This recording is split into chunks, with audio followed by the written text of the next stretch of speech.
You are listening to stories at Chubby Orange Audio. Wish you an enjoyable listening experience. I inherited my grandmother's small restaurant. During the day, the place was as empty as a deserted temple, but at night, it connected to an apocalyptic world. The temperature dropped to -80 degrees. Outside, hordes of zombies crowded together, howling and screaming. Just when I was about to despair, the restaurant door was suddenly pushed open. A little girl wearing a tattered winter coat, her face showing clear exhaustion. The girl looked in amazement at the restaurant, warm as spring, and timidly asked me, "Is this heaven?" I replied, "This is a restaurant." The girl swallowed hard and cautiously spoke up, "So is there anything to eat here? Even stale bread or broken crackers would do." I thought for a moment, then went to get a packet of instant noodles from the cabinet. Spicy and sour instant noodles with pickled vegetable flavor. Want some? Foods that were scorned in my world had become rare treasures in this frozen apocalypse. This is heavenly food. It's been so long since I've eaten anything this delicious. Just being able to drink a sip of this hot broth, I'd die content. The crystals they gave me, after I handed them over to the government, became a valuable renewable resource. The reward money was so much I could barely carry it, and I unexpectedly became a pillar of the nation. I crouched behind the cash register, trembling all over. 3 days now. Every time night fell, my small restaurant and I would be pulled into this terrifying world. Outside wasn't just bone, chillingly cold, with temperatures dropping to -78 degrees. Even breathing could freeze, and there were hordes of undead roaring madly. I was so scared I couldn't sleep at all. My parents had passed away, relatives had cheated me out of all my money and kicked me out of the house. My roommate caused me to be expelled from school over a fight about a man. Even my younger sister, whom I had raised and cared for, drugged me for money, planning to sell me off with no way back. I had no choice but to inherit this small restaurant. This was the property my grandmother left behind. For 3 days now, I had quietly observed how the harsh cold couldn't penetrate the restaurant. No matter how the zombies howled, they couldn't step inside. Come morning, the restaurant would automatically return to the real world. I was terrified too, but this was the only place I could cling to. If I left here, I truly would have nowhere to call home. Just as I was lost in thought, suddenly there was a jingling sound. The wind chime hanging in front of the door gently rang. Someone was opening the restaurant door. My heart jumped with shock. Could it be that the zombies had broken in? I trembled, holding my breath and waiting. Right then, a timid voice came from the doorway. "It's not cold at all in here." It was a living person. I cautiously peeked out and saw only a little girl wearing a winter coat torn to shreds, her face full of exhaustion, staring in amazement at the restaurant. Seeing me, the girl's eyes lit up, clearly showing joy. "Is this heaven?" I hesitated for a moment, then shook my head. "No, this is a restaurant." The girl swallowed and asked in a low voice, "A restaurant? So is there food here? Spoiled crackers or stale bread would be fine. I haven't eaten for 2 days now." I had read countless novels, it only took a second to understand.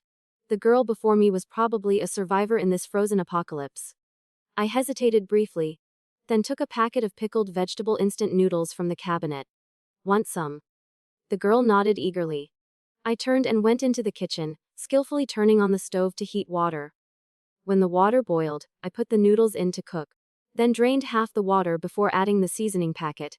5 minutes later, a spicy, sour, salty aroma wafted from the kitchen into the girl's nostrils. The girl took a deep breath, her eyes lighting up with amazement. "What is this? It smells so good." I brought the steaming bowl of noodles and placed it in front of the girl, smiling as I said, "Pickled vegetable instant noodles, spicy and sour. The restaurant is simple, we don't have many delicious dishes. Just eat what you can." The girl treated it like she'd found treasure, carefully sipping the broth first. Immediately, the girl's eyes widened in disbelief. "It's so delicious. I've never tasted broth like this before." With one sip, the cold outside seemed to completely disappear. The girl picked up some noodles with her chopsticks and chewed carefully. In just moments, the girl's eyes opened wide in amazement. "Oh my god, these noodles are so good. The spicy, sour taste makes my mouth water just thinking about it." After saying this, the girl hurriedly bent her head and ate ravenously. In that moment, the entire small restaurant was filled only with the sound of satisfied noodle slurping. I watched the girl, my thoughts drifting away unconsciously. The small restaurant my grandmother left me was located in a small town. This small town had few residents, mostly elderly people and children. Everyone was penny pinching, and hardly anyone dared spend money eating out. Moreover, my cooking skills were just average. I could only make simple dishes. So even though I'd been running the restaurant for half a month, this bowl of pickled vegetable noodles was still the first order I'd sold, and I probably wouldn't even get paid for it. After all, in the apocalypse, who had money to pay? Outside there were only corpses everywhere. Just thinking about it made my skin crawl. While I was lost in thought, the girl had somehow finished the entire bowl of noodles, even licking the bottom clean. The girl let out a satisfied sigh, then said somewhat sheepishly, "Sorry, miss. It was just so delicious I couldn't control myself. You're truly a fairy. After eating this bowl of noodles, even if I die at the hands of zombies, I'll die content." I was startled and quickly waved my hand. "Don't say such unlucky things. You must live well, you can come back to eat again later." It was just a polite pleasantry that slipped out, but unexpectedly the girl's eyes lit up like stars in the sky. "Really, fairy miss? Will this restaurant still be open in the future?" Seeing the girl's hopeful gaze, a strange sense of responsibility welled up in my heart. I smiled. "As long as the restaurant is here, I'll keep it open." The girl still had to return to base to report on her mission. Moreover, the fact that this restaurant could cross between two worlds was a secret. I didn't dare let anyone else know. Who knew what consequences would follow if this secret got out? So after chatting for a while, I waved goodbye to the girl. But as soon as I saw the girl off, I regretted it. There weren't many ingredients left in the restaurant anyway. Grandmother had only left me a little over 1,000 yuan. This past half month, I'd only had enough money to buy some rice, eggs, and a few packets of instant food. Both money and food weren't enough for me to continue running this restaurant. But then I remembered what the girl had said. The girl's name was Luna Hayes. She was only 16 this year. Since birth, her world had been a frozen apocalypse. They survived by drinking nutritional solution to sustain life. Food was a luxury beyond their reach. The pickled vegetable instant noodles that everyone in the real world looked down on, Luna probably would never have the chance to eat even a bite of it in her entire life. Thinking of this, I gritted my teeth and made a decision. At worst, I'd find part-time work to earn money. At least I could afford to buy instant noodles. I warily cleaned up the dining table. Just as I lowered my head, I was surprised to see 3 stones emitting a faint light like moonlight. They must have been left by Luna Hayes. I wondered if they were payment for the meal. Next time I see the girl, I'll ask her. Good news: in the frozen apocalypse, very few living people dared go out at night. So I didn't worry about running out of food quickly. Bad news: I waited for Luna for 3 straight days, and the dark circles under my eyes grew considerably heavier. On the 4th night, at exactly 300 a.m., just as I was yawning and preparing to sleep, the wind chime at the door rang again. Luna's excited voice mixed with the cold wind drifted in. "See, I told you this restaurant really exists." The girl took a deep breath, her face showing pure bliss. "Fairy miss, thank goodness you're still here. My friends didn't believe me. Please hurry and make them try that spicy pickled vegetable noodles." Then the girl leaned close to my ear and whispered, "They're all well-off people. They have quite a few orange-grade crystals on them, and even some green ones. I'll tell them to give them all to you." I looked in amazement at the 3 teenagers who came with the girl, all around 15 or 16 years old. Their faces showed clear arrogance, looking down on Luna with contempt. Only she had never seen the ways of the world. "I've eaten all kinds of delicious things. My father is a commander. Every year he brings back quite a few bread crumbs for me. I've even eaten sausage once. But this restaurant is quite magical indeed. Just stepping inside feels as warm as spring. It must cost a lot of crystals to maintain this temperature, right? Come on, hurry up and bring out that spicy pickled vegetable noodles. We're not short on money." As soon as they finished speaking, they casually tossed their hands, and 3 orange crystals emitting orange light rolled onto the table. I took out the 3 white crystals that Luna had left yesterday. "Are these called crystals?" The girl nodded. "That's right. Crystals are the main currency in our world. Not only can they be used for trading, but they also contain energy." Speaking of this, the girl looked a bit embarrassed. "I'm very poor, I only have the lowest grade white crystals." "Fairy miss, please don't mind. When I kill more zombies and get higher grade crystals, I'll give them all to you." I felt a bit soft-hearted and said gently, "Thank you, but more importantly, you need to stay safe." After finishing, I turned to the other 3 people sitting at the dining table. 2 boys and 1 girl. Their protective clothing looked much more advanced than Luna's. They're probably all wealthy people. I calculated the instant noodles I had left, only 2 packets. Clearly not enough for all of them, so I said, "The daily menu is decided by me. Today we have egg fried rice and sausage, want some?" Egg fried rice was both filling and cheaper. I was even generous enough to add a sausage for them. Unexpectedly, the taller boy immediately frowned. Luna said the pickled vegetable noodles were delicious. "I only want to eat that." The shorter boy also pouted. "I've eaten sausage once before. It was bitter, sour, and moldy, no different from rotten zombie meat. What's so good about this dish?" The only girl hesitated for a moment, then spoke up to mediate. "If the restaurant owner has her own rules, then let's respect them. This fried rice probably isn't too bad either. Since we're already here, let's just try it." I looked coldly at the 2 boys in front of me. Honestly, from the moment they walked in with that attitude, I already didn't want to serve them. So I said calmly, "If you don't want to eat, then please leave." The 2 immediately slammed the table, their eyes fierce and threatening. "What's your attitude? Do you know who my father is that you dare speak like that?" The moment their hands hit the table, it immediately shattered to pieces. I flinched slightly, feeling a bit regretful. If it came to a fight, how could I possibly win? Just as they lunged forward to teach me a lesson, both of them suddenly disappeared right before my eyes. At the same time, a piece of paper appeared on the cash register. Small restaurant rules. Rules set by the restaurant owner. No one may violate them. No one may harm the restaurant owner. Violators will be randomly teleported out of the restaurant to anywhere. In a deep forest with no visible end, countless strange beasts were sleeping peacefully. Suddenly, 2 boys fell from the sky. The slumbering beasts were immediately disturbed and began to stir restlessly. After the 2 disappeared, the restaurant immediately became quiet. A few seconds later, Luna looked at me with pure admiration. "Wow, Fairy Miss, you're so amazing!" At first, I only invited Grace, but they overheard and insisted on coming along. In the base, those 2 are always arrogant. I didn't dare refuse them. "Sorry for breaking your table too." Seeing the girl so apologetic, I couldn't bear to blame her. I just turned and asked, "Ugh, fried rice and sausage, want some?" Luna immediately replied, "Yes, I trust Fairy Miss's cooking skills." I smiled slightly and turned toward the kitchen. Back when I had to live with relatives, those aunts and uncles never saved me any rice. So I developed superb fried rice skills.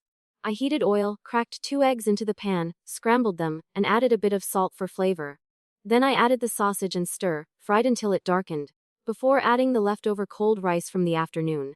When the rice grains were evenly heated, I added oyster sauce and salt. Before taking it off the heat, I sprinkled some finely chopped green onions. Each grain of rice was firm and separate. The eggs golden yellow, the sausage fragrant and rich. The 3 ingredients blended with the hot oil, creating an irresistibly appetizing aroma. I used soup bowls to serve a full portion for each person. "The rice is ready, come get it yourselves." As soon as I finished speaking, Luna jumped up. "Hooray! Just from the cooking smell, I could already smell the aroma. This fried rice smells even better than yesterday's pickled vegetable noodles." At first, Grace tried to stay calm, but when she saw the bowl of fried rice in front of her, her eyes immediately lit up. "What is this?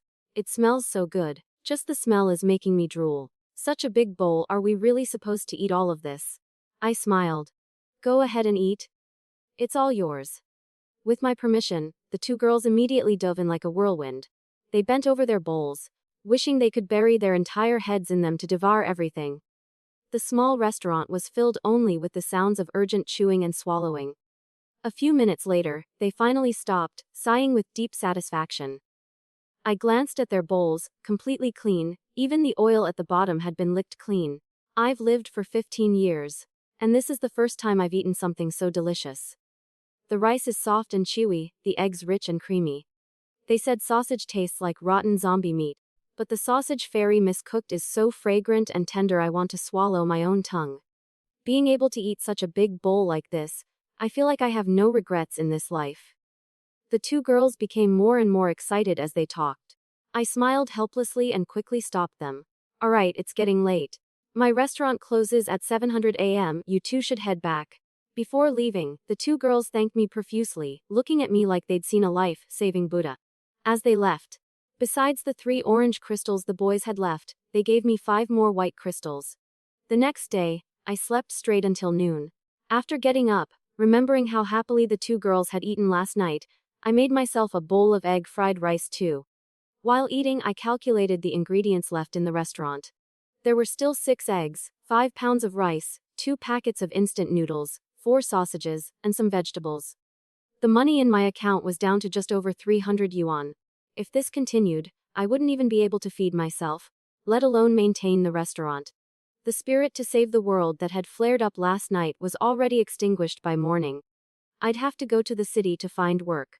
Fortunately, this town wasn't far from the city center, and there was an old bicycle in the restaurant.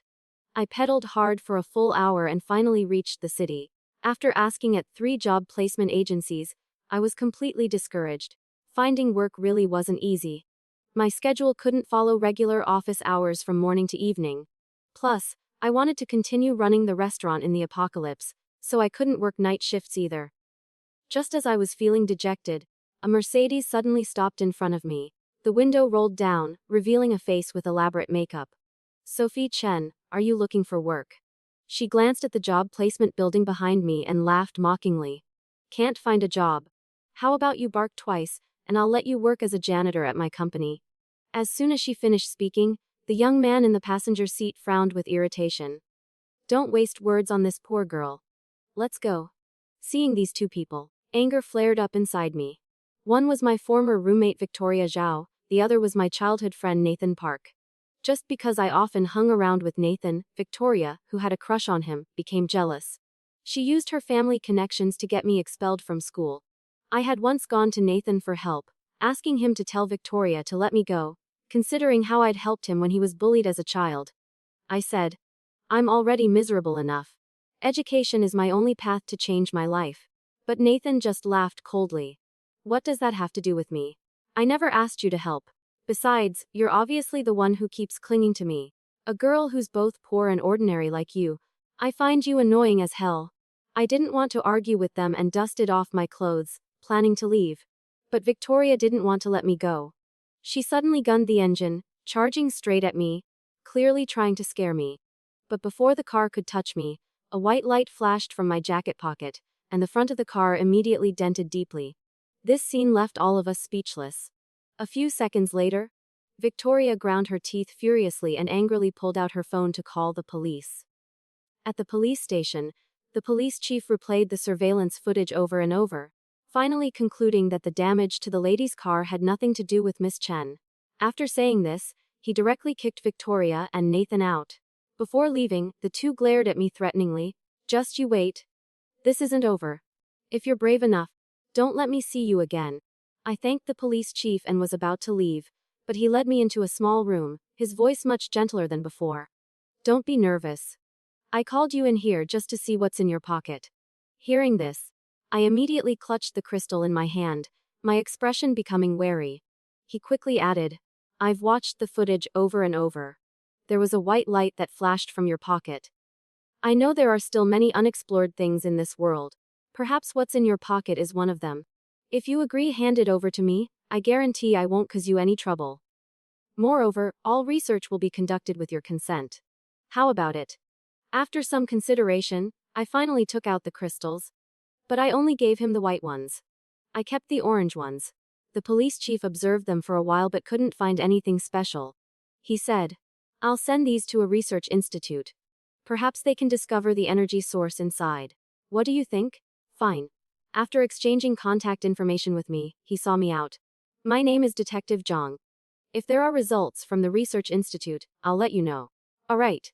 I bent over the old bicycle again and rode home. At exactly 7:00 p.m., the scenery outside the restaurant suddenly changed, and I was back in the frozen apocalyptic world. I looked at the empty street outside. Nighttime temperatures in the apocalypse were too low, making movement extremely difficult, so survivors rarely came out. Fortunately, the restaurant being empty meant I didn't have to spend money on ingredients. Outside was freezing cold, but inside the restaurant was as warm as spring. I leaned against the counter, drowsily nodding off in the warm yellow light. Suddenly the wind chime rang again. I thought it was Luna and was about to smile with joy when I saw 4 men breathing heavily as they burst in. Restaurant. What a nostalgic name. Do you have nutritional solution or food here? Random food. Whatever, as long as there's something to eat. My brother can't hold on much longer. His voice choked up as he spoke. Only then did I notice that one of the group was carrying a man covered in wounds on his back.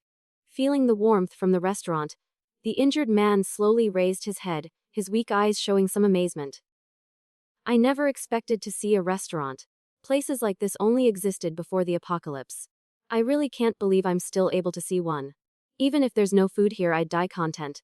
Adam, don't talk nonsense. Just a small injury like this, once we get back to base and get an antibiotic shot, you'll recover. You have to hang on? Forget it. The apocalypse has lasted over 20 years. I can't take it anymore either. Death would be better. I just hope that down below, I can still eat a bowl of hot noodle soup that my mother used to make. As long as you're alive, you'll definitely eat noodles again. The 5 men, nearly 2 meters tall, all had red eyes and choked voices. I hesitated and raised my hand weakly, saying, I can make noodle soup too. Would you gentlemen like to try some? Luckily, I went to the city today and bought some wheat noodles. I can use them right now.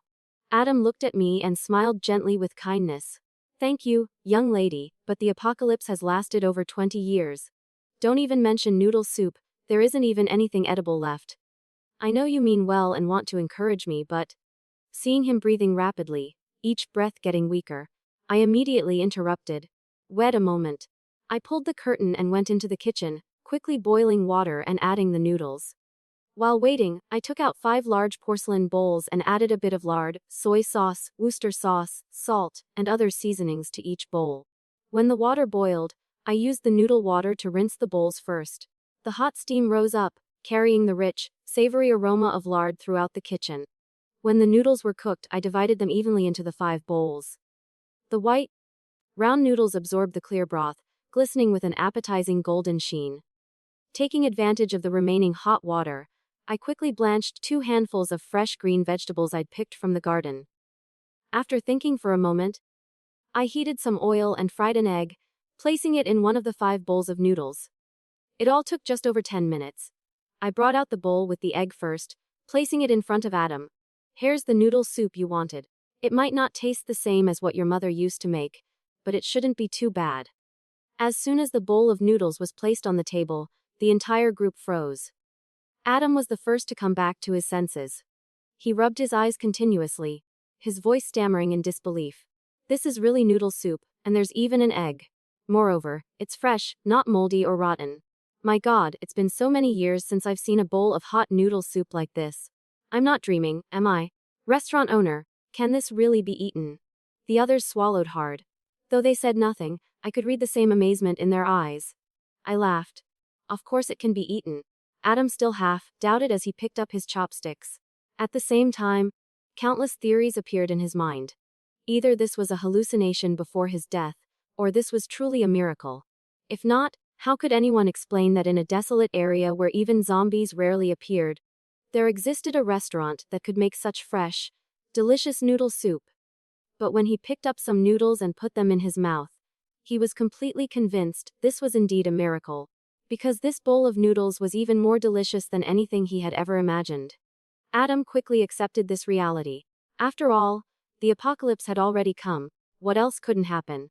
He began slurping the noodles loudly, as if afraid that if he hesitated even a second, this bowl of noodles would disappear. Meanwhile, the other 4 were also holding their breath and watching, continuously swallowing their saliva. Adam ate 3 big bites, then suddenly remembered his comrades. But looking down at his bowl, he realized more than half the noodles were gone, less than 1/3 remained. Feeling guilty, he pushed the bowl toward the others. Sorry, I ate too quickly. It's been too long since I've had anything to eat, let alone such delicious noodle soup. You guys split what's left. It's okay. But how does it taste? Is it really noodle soup? Like the kind from before the apocalypse? Really. It's even more delicious than any bowl of noodles I've ever had before. The noodles are chewy and tender, and the broth is sweet. Then I'll just have a sip of the broth. Seeing them so eager, I quickly spoke up to stop them. Wait, don't fight over it like that. Everyone gets a portion. I'm going to bring out noodles for you all. The whole group looked at each other in disbelief. Really? Such precious food, and everyone gets a portion. Restaurant owner, are you a fairy who descended to earth? 5 minutes later, only 5 clean bowls remained on the table. Even the last drop of soup had been licked clean. After finishing, they felt somewhat embarrassed and took out crystals one by one, 4 red ones, 3 orange ones, and even 1 yellow one. I happily accepted them all. Then they carried Adam on their backs again. Before leaving, Adam suddenly turned back to ask me, "Restaurant owner, will I be able to eat noodles you make again in the future?" Thinking of his defeatist words earlier, my hand paused while wiping the table. Then I showed a gentle smile. "Of course. But the condition is that you must stay alive. Next time, try something different." The 5 tall, burly men's eyes suddenly reddened. "Don't worry. I'll definitely hold on until I get back to base for the antibiotic shot." Before, I always thought this apocalypse would last forever with no hope at all. Kids born into the apocalypse are fine, but we lived in the world before, so sometimes we felt death would be better than living like this. But your restaurant has helped us find our will to live again. Next time we'll bring more brothers so they can also taste this wonderful food. I smiled with emotion. You must keep your word. After seeing them off, I turned around, my expression immediately dropping. 5 tall, strong men had cleaned out my food supply for the entire next week in just one meal. The following days, I had to tighten my belt and go hungry. Fortunately, no other customers came by. Looking at my dwindling account balance, I sighed. I hated my soft, hearted nature, but seeing them so pitiful, I couldn't bear to refuse them. After all, they just wanted to eat one meal. What was wrong with that? Things that were scorned in my world could become the motivation to keep living in this place. But I also wanted to eat fried chicken, hot pot, barbecue, and sweets too. Thinking about this, I tossed and turned in bed from hunger. Just then, my 800 yuan smartphone rang. I glanced at the screen. It was a call from Detective Zhang, the police officer from before. "Hello, Miss Chen. The test results from the Research Institute are in. Are you free? I'll come pick you up." Detective Zhang drove a police car to pick me up and take me to the station. As soon as I got out of the car, 2 men in white shirts came forward to greet me. "Hello, Miss Chen. We're researchers from the National Science Institute." They got straight to the point. "Thanks to you, we've discovered a huge energy source inside these crystals. If we can extract it successfully, it will help our nation's science take a giant leap forward, possibly even creating breakthroughs for all humanity." Their tone was full of excitement. I'm a bit surprised. "Really? These crystals? Oh no, these stones really have such great power." "Of course." They nodded decisively. "Since it involves classified projects, we can't reveal too much. But we can give you a hint. You know our naval defense capabilities are still inferior to island nation and Little America, right? But if we can extract the energy from these stones to reinforce our warships and weapons, our military strength will increase by at least 5 times. Their eyes were filled with passion, and they couldn't help but grab my hand. "This is all thanks to you. Where did you get these crystals? Do you have more?" I hesitated a bit. "I do have more. But can I keep the source secret?" The excitement in their eyes dimmed slightly, but hearing that I still had crystals, they immediately perked up again. For the sake of national interest, of course I couldn't refuse. So I handed over all my remaining crystals. The red and orange ones seemed to contain much more energy. Their eyes lit up. "Thank you." Taking the crystals, they pulled out a bank draft from their files. "Here's 100,000 yuan, a reward from the nation and the Science Institute. If you continue to provide crystals in the future, there will be many more rewards. Also, if you have any requests, just tell us. I really do have one favor to ask. My parents left me a house before, but relatives in the family have taken it. I just want it back. If not possible, it's okay. I'll hire lawyers to sue them when I have money later." "Don't worry, leave this matter to us." Leaving the police station, I immediately hugged the bank draft and ran excitedly straight to the bank. Inside, there was a long line of people waiting. I waited for 2 hours and finally got to the front. Just as I was about to sit down, someone suddenly cut in front of me, raising their eyebrows provocatively. "It's you again, Sophie Chen. Why are you so persistent like a ghost?" I looked down and immediately felt my bad luck continuing. I'd run into Victoria again. "What are you doing at the bank? Borrowing money?" She crossed her arms and looked me up and down with contemptuous eyes. "Well, I'm a diamond customer at this bank. And you're probably here to borrow money, right?" I frowned, too lazy to argue with her, and just handed my bank draft and bank card to the teller. "Hello, I'd like to cash this." Victoria snorted coldly and also handed over her card, a black one. The teller prioritized taking her card and apologetically told me, Sorry, miss, black card customers get priority service. But as soon as he finished speaking, his expression completely changed when he saw the seal on my bank draft. Miss Chen, is that right? Please come to the VIP waiting room. I'll call a specialist to assist with your transaction immediately. He then immediately called the senior customer service manager. The manager came out with a beaming smile to personally invite me to the waiting room. Victoria stood there with a pale face, angrily questioning. What do you people mean? I'm a diamond customer, but I haven't received such attentive treatment. Don't tell me this poor wretch has higher status than me. The bank employee lowered his voice and whispered, Miss Chen's bank draft has the seal of the National Supreme Management Bureau. Even our bank director would have to greet her warmly. Victoria's face immediately turned to Shen. She didn't bother withdrawing money anymore and stormed off with her bag, muttering curses under her breath. Meanwhile, I held the money I'd just withdrawn, feeling like I just changed my fate. Finally, I had money! Cake, fried chicken, barbecue, everything was within my reach. I immediately took a taxi to Sam's Club in the city, boldly spending 260 yuan on a membership card, then began shopping frantically. Durian mochi, Swiss rolls, tiramisu, roasted chicken, fried chicken, cherries, strawberries. Thinking about how my cooking skills were only good enough for simple dishes, I decided to buy lots of pre-made foods and seasonings.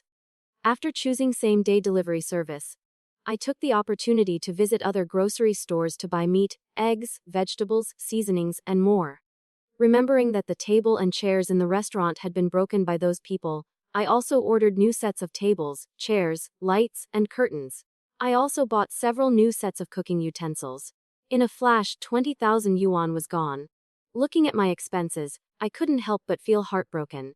But thinking of the researcher's words, as long as I continued providing crystals, I'd receive many more rewards. Moreover, the energy in the crystals could be extracted for scientific and military purposes. I was also contributing to my country. It seemed I should expand my business.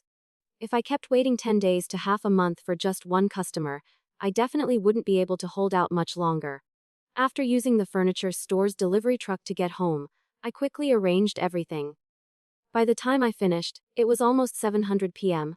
I quickly heated up a convenience store lunchbox. Before I could finish eating, the scenery outside suddenly changed. The roars of zombies echoed. I calmly continued eating my rice. Ever since discovering that these zombies couldn't see the restaurant, I wasn't afraid anymore. I was even in the mood to enjoy the scenery. After all, it was quite thrilling. The scene before me was like a live 7D apocalypse movie. A few zombies wandered outside the restaurant entrance. Though I knew they couldn't break in, seeing them still made me lose my appetite. I was still thinking when suddenly the zombies roared and rushed toward the main road. Immediately after, two powerful streams of fire swept through, burning them to ashes in an instant. I stared in amazement. Was this what supernatural powers looked like? It really was spectacular. In the bright flames, more than 10 people emerged, all with tall builds wearing neat winter uniforms. Everyone was casually chatting and laughing as they entered the restaurant. Captain, this is the restaurant I mentioned before. I didn't expect it to still be open tonight. Restaurant owner, good evening. Do you remember us? I looked up and saw Adam and his group, followed by 8 others wearing the same outfits, 13 people total. The restaurant immediately became lively. So many customers? I smiled happily. Of course I remember. How are your wounds healing? Adam scratched his head, looking a bit embarrassed. I was bitten by zombies and almost couldn't hold on until I got back to base for the antibiotic shot. But thanks to your bowl of noodles, I had the motivation to persevere. After recovering, I told my teammates about that divine bowl of noodles soup, but they didn't believe me. He laughed loudly and patted his teammate's shoulder. It just so happens we have a night mission today, so I brought the whole team to open their eyes. As soon as they entered the restaurant, the group of tall men immediately stared in amazement, continuously looking around and evaluating. Damn, Adam. We thought you were having hallucinations from your serious injury. Who knew there really is a restaurant here? Look. What's that on the cash register? Is that rice? Oh my god, is that a lunchbox? There's even chicken with some kind of sauce in there. It smells so good my mouth is watering. I thought noodle soup was already the ultimate. But the restaurant owner is eating fried chicken with sauce. Outside it's minus 70 degrees. But inside there's not a bit of cold wind. It's bright and warm. How many crystals does it take to maintain this temperature? The whole group was chattering excitedly, their voices getting louder. Suddenly a cold voice cut through the crowd. Enough. Don't just stand there. Find seats and don't interfere with the restaurant owner's business.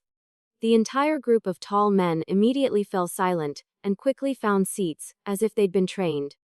I instinctively looked toward the voice, a man nearly 6 feet tall wearing a black winter coat, with a faint scar on his chin and angular features with a cold expression. His presence was so commanding it overshadowed all the male stars in modern films. At a glance, he was probably around 25 or 26, but had the steady bearing of a leader, clearly the head of this group. The man nodded at me and said in a deep voice, "I'm Marcus Stone, colonel of the Hengjian Base Army. Just serve food according to your restaurant's rules. We have many people, so we apologize for the trouble." As he spoke, he took 2 crystals from his pocket and placed them on the cash register. "This is payment for the meal." Compared to the others, though Marcus was also somewhat surprised by this strange restaurant, he maintained admirable composure. Blue grade crystals. One person in the group stared in amazement. "Boss? Just these 2 blue grade crystals could be exchanged for enough nutritional solution for the whole team to drink for a week. Who told you that? Just wait until you try the restaurant owner's food, then you'll understand. These 2 are very worthwhile, because this is delicious food that money can't buy." I smiled and accepted the crystals.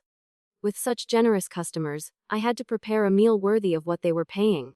Fortunately, I had bought lots of ingredients today. I rolled up my sleeves and said enthusiastically, "All right, gentlemen, please wait a moment." I surveyed the kitchen and decided to make a grand hot pot feast for the guests. I took out 2 large pots and heated oil in them. Then I added scallions, ginger, garlic, chili peppers, and various spices, frying until fragrant. Next I added packets of spicy hot pot paste, stirred until well mixed, then added water. I covered the pots and waited for the water to boil. While waiting, I quickly washed the vegetables and arranged them in bamboo baskets. Fresh beef tripe and sliced beef rolls were also unpacked and neatly arranged on plates.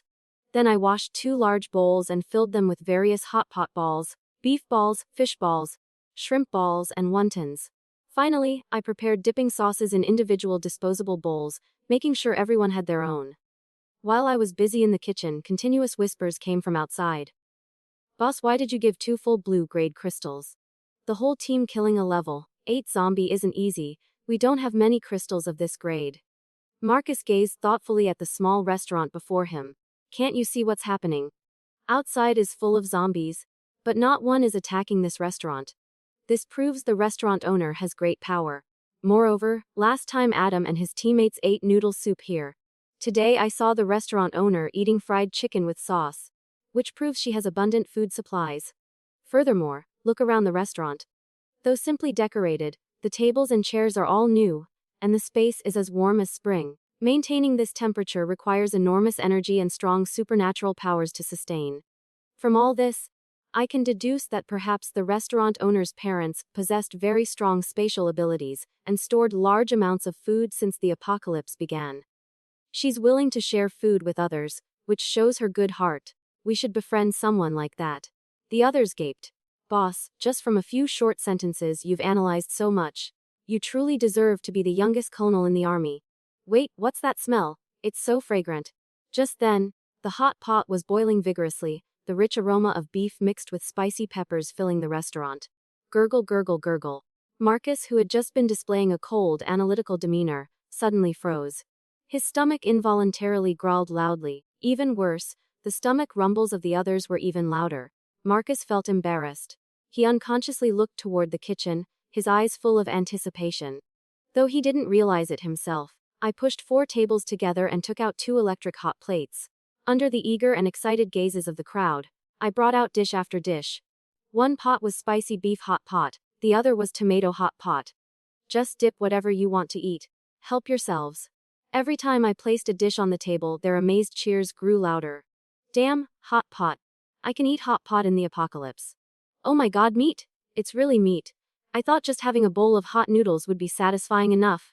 I never expected hot pot plus a whole table full of food."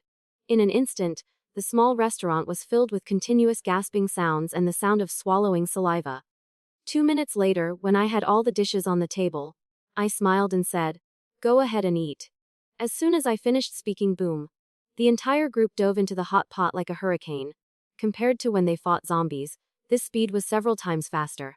Oh my god, I never thought I'd get to eat beef tripe and beef slices in hot pot.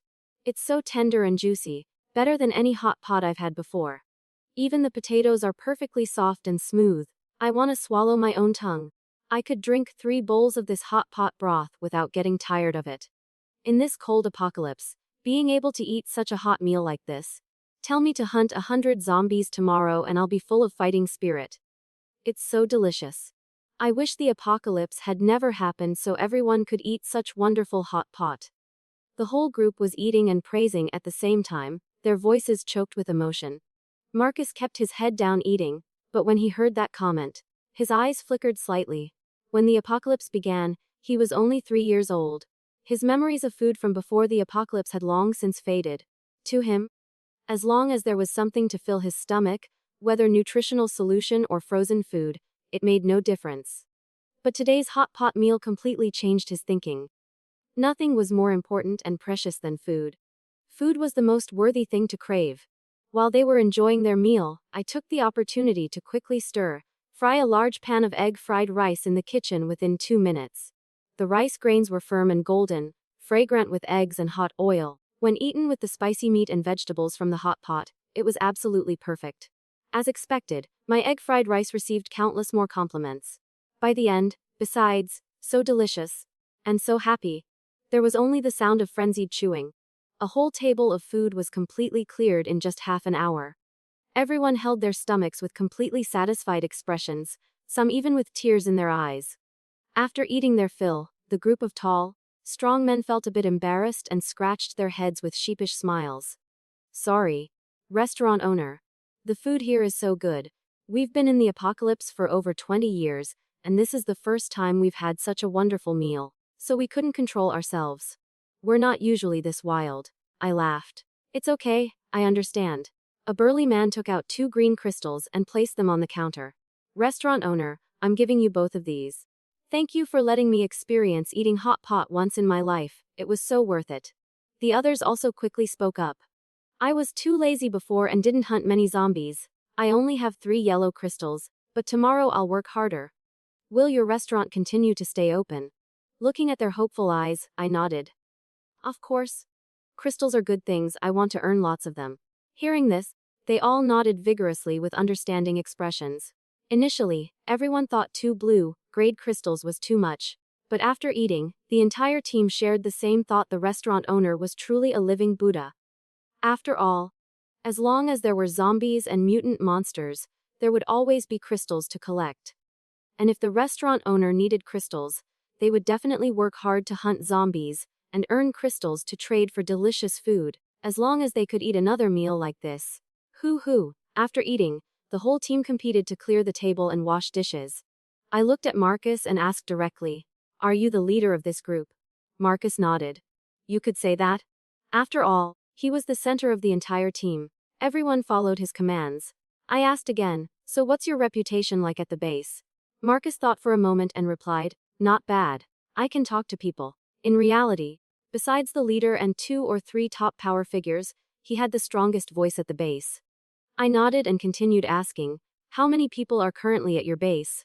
How do they live? What do they use to sustain life? How is the crystal system calculated?" Marcus didn't find it annoying and patiently explained everything to me, even thoroughly educating me about all the rules of this world. Hengjian base has a total of 300,000 people and is considered one of the larger bases. After the apocalypse hit, humans gradually rebuilt places to live.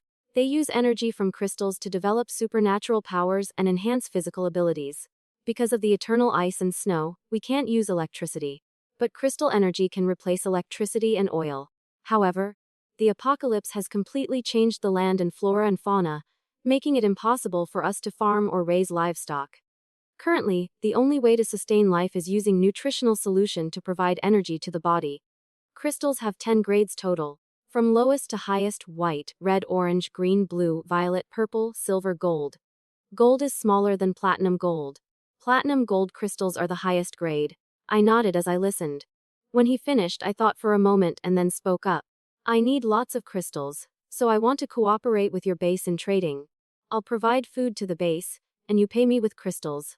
We can negotiate the prices to make them reasonable. What do you think? This idea I'd actually been thinking about all afternoon on the way home. Just sitting and waiting for customers was too slow.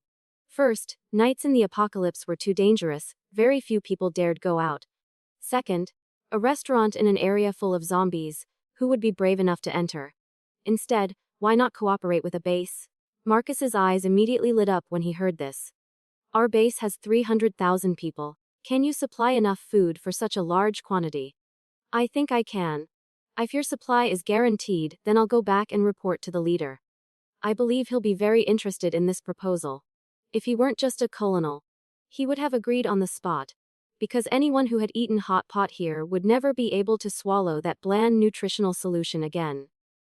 The others heard this news and were immediately excited, and the restaurant was filled with a joyful and hopeful atmosphere. Just then, creak! The restaurant door was pushed open. Luna was stunned for a moment, then said in amazement, "Huh, why are there so many people today? What's everyone talking about that's so fun?" Seeing the girl, I showed a warm smile. "Long time no see." Luna smiled shyly. "It's very dangerous at night. This time I followed a night patrol team, so I dared come out. Besides, I don't have money. Although I really want to come here every day, I can't keep being shameless like that." As she spoke, the girl looked curiously toward the dining table and took a deep breath. "Fairy miss, what did you cook today? I smell something so fragrant, and it seems like there's egg fried rice too." I laughed. "Your nose is so sharp. But you came too late, the food has all been eaten up." Luna showed obvious disappointment. Just then, an idea suddenly flashed in my mind. I remembered the desserts I'd bought today. "But I still have something special for you to try. Wait a moment, I guarantee you'll be hooked from the first bite." After all, what girl could resist the appeal of sweets? Especially durian mochi. Hearing me say this, the group of strong men also looked over curiously. I opened the refrigerator and took out 2 durian mochi for Luna. "Try these." The girl carefully took them with her fingertips, afraid her hands would dirty the soft outer layer. While curiously examining them, she murmured, "What are these? They're so soft and bouncy. The smell is strange too, a bit odd but also somewhat fragrant." A few of the men started discussing. "Looks like dessert. My wife used to love eating things like this before." "That smell is durian, isn't it?" "That's right, it's durian. My daughter used to be crazy about these. She could eat 2 or 3 pieces at once. Seems like all girls like this stuff." Luna heard this and curiously took a small bite to try. Immediately, the rich, creamy sweetness of durian spread through her mouth. The girl's eyes widened, her lips slightly parted, showing amazement and delight. "It's so delicious. Just one bite and it melts in my mouth. It's so soft, sweet, and sugary sweet all the way to my heart." In just a few seconds, the girl had finished one mochi, but she held the remaining one tightly in her hand, reluctant to eat it. I raised an eyebrow and asked, "What's wrong?" Luna looked up at me, her eyes slightly red. "Fairy miss, I want to ask you a favor, but don't worry, I've saved up quite a few crystals, and I'll give them all to you." I asked back, "What is it?" The girl looked a bit flustered, her voice hesitant. "The day after tomorrow is my mother's 42nd birthday. Lately, she keeps saying she doesn't know when she'll die. She might get caught up in a zombie wave someday. She really misses life before the apocalypse. I've never known what the world was like before, but I feel the food at your restaurant can heal people here. I want to buy some food to take back to my mother, so she can have the most memorable birthday ever. Can you help me?" After hearing the girl's words, I laughed. "My restaurant can definitely do takeout." Luna also smiled, her eyes bright. "That's wonderful. If my mother could eat these delicious dishes, she would definitely be so happy. I've already told her about this restaurant. But she doesn't believe me. She thinks it's because I've never eaten anything good before, so I think everything is wonderful. Today I'll take this durian mochi back for my mother to try." Hearing this, an idea suddenly flashed in my mind. The reason my restaurant had so few customers was because no one knew about it. If I could spread the word widely so everyone knew this restaurant really existed, customers would definitely come looking for it. Thinking of this, I asked, "Is your base far from here? Is it difficult to travel at night?" Seeing the girl come here alone, it probably wasn't too hard to get around. "Not far at all, only about 3 kilometers. I smiled and suggested, "So what if I said I'm willing to organize a birthday party for your mother? Could you invite friends and relatives to join? The more the better." I'd only charge 10 white crystals per person. What do you think? Luna's eyes widened in amazement. Then a brilliant smile bloomed on her face like the sun. Really? No matter how many crystals it costs, that's not a problem. They're all wealthy. I'm just worried there might be too many people coming and you won't be able to handle it all. I shrugged and replied gently. It's fine. I'll handle the food, and you just need to find people to help me clean up and wash dishes. That's wonderful! I have to go back and spread the news right away. After saying this, Luna bowed to me formally, then carefully held the mochi box and left. I watched the girl's figure until she completely disappeared, then turned back to find 13 pairs of bright eyes staring at me expectantly. I frowned. What? Adam cleared his throat, his expression moved. Restaurant owner, you're truly too kind, too generous, too good-hearted, too gentle. From now on, you'll be the living Buddha in our hearts. So for Luna's mother's birthday party, can we come and eat too? Don't say 10 white crystals. Even 100 white crystals we'd be willing to pay. I was speechless. It's the girl's mother's birthday. Why are you men trying to crash the party? Adam puffed out his chest with determination. We're all family here! We guarantee we won't cause any trouble. And we can even provide escort protection for everyone on the way to the restaurant. I thought for a moment and finally gave in with a nod. Well, since it's her birthday anyway, here's what we'll do. I'll prepare one set of food for them. And another set for you guys. Can you handle it? Absolutely. Thank you, restaurant owner. Afterward, Marcus and I discussed supplying food to Hengjian base. Their base was about 20 kilometers from the restaurant, but they had trucks for transportation, so shipping wasn't a major obstacle. Marcus decided to buy some food today under his personal name to take back and test first. I was naturally very welcoming. So I sold them some crackers, bread, frozen fried chicken, and other pre-processed foods. These items didn't need additional cooking, were inexpensive, and suitable for takeaway. Marcus gave me 2 more blue crystals. After seeing the entire team off, the restaurant immediately became quiet and empty. I felt a bit unaccustomed to it, somewhat empty inside. So I went back to the cash register and leaned against the chair, drowsily nodding off. But just then, bang! The restaurant door was pushed open forcefully, and 2 children rushed in panic. The boy immediately cried out in fear, "Miss, please save us." I immediately woke up and quickly asked, "What's wrong?" The 2 kids were covered in dirt and looked very distressed. The boy said pitifully, "We're being chased by zombies. Miss, please save us." Looking at the boy's clumsy acting, I couldn't help but laugh. Listen, kid, first of all, Marcus's team just cleared out all the zombies around the restaurant. Second, 2 children like yourselves, if zombies were really chasing you, there's no way you could have made it here safely. Tell the truth, what do you 2 really want? Actually, I didn't usually dislike children, but the boy's fake pitiful act suddenly reminded me of Maya's song, the younger sister I had raised through hunger and hardship, who later tried to drug me and sell me to an old man for 20,000 yuan from our aunt. When I discovered this, she still tried to justify it. General Manager Zhang is so rich. If you go with him, your life will be much better than it is now. Sister, I only want what's best for you. Thinking of this, I felt a chill throughout my body, my expression gradually darkening, my eyes filled with coldness and distance. Thud! The 2 children fell to their knees, crying and sobbing as they begged for forgiveness. Sorry, miss, we didn't mean to lie to you. We're really hungry. I frowned, my voice becoming stern. Where are your parents? In the apocalypse, 2 children being able to survive to 8 or 9 years old proves your parents aren't ordinary people. The smaller girl was now crying so hard she was hiccuping. Our parents were assigned a mission to clean up this area 2 days ago. Because they thought it was just a light task, they wanted to take this opportunity to train us, so they brought us along. But there was a traitor at the base who didn't report the truth, that there was a level 9 zombie here. Our parents used all their strength to help us escape, but they died in there. By the end of her sentence, the girl's voice broke into sobs and she couldn't speak anymore. The more she talked, the harder she cried. I felt somewhat moved but still had to maintain my principles. But this still isn't a reason for you 2 to lie to me. The girl wiped her tears, her voice choked. I know lying is wrong, but we've been hiding in this area for 3 days without eating anything.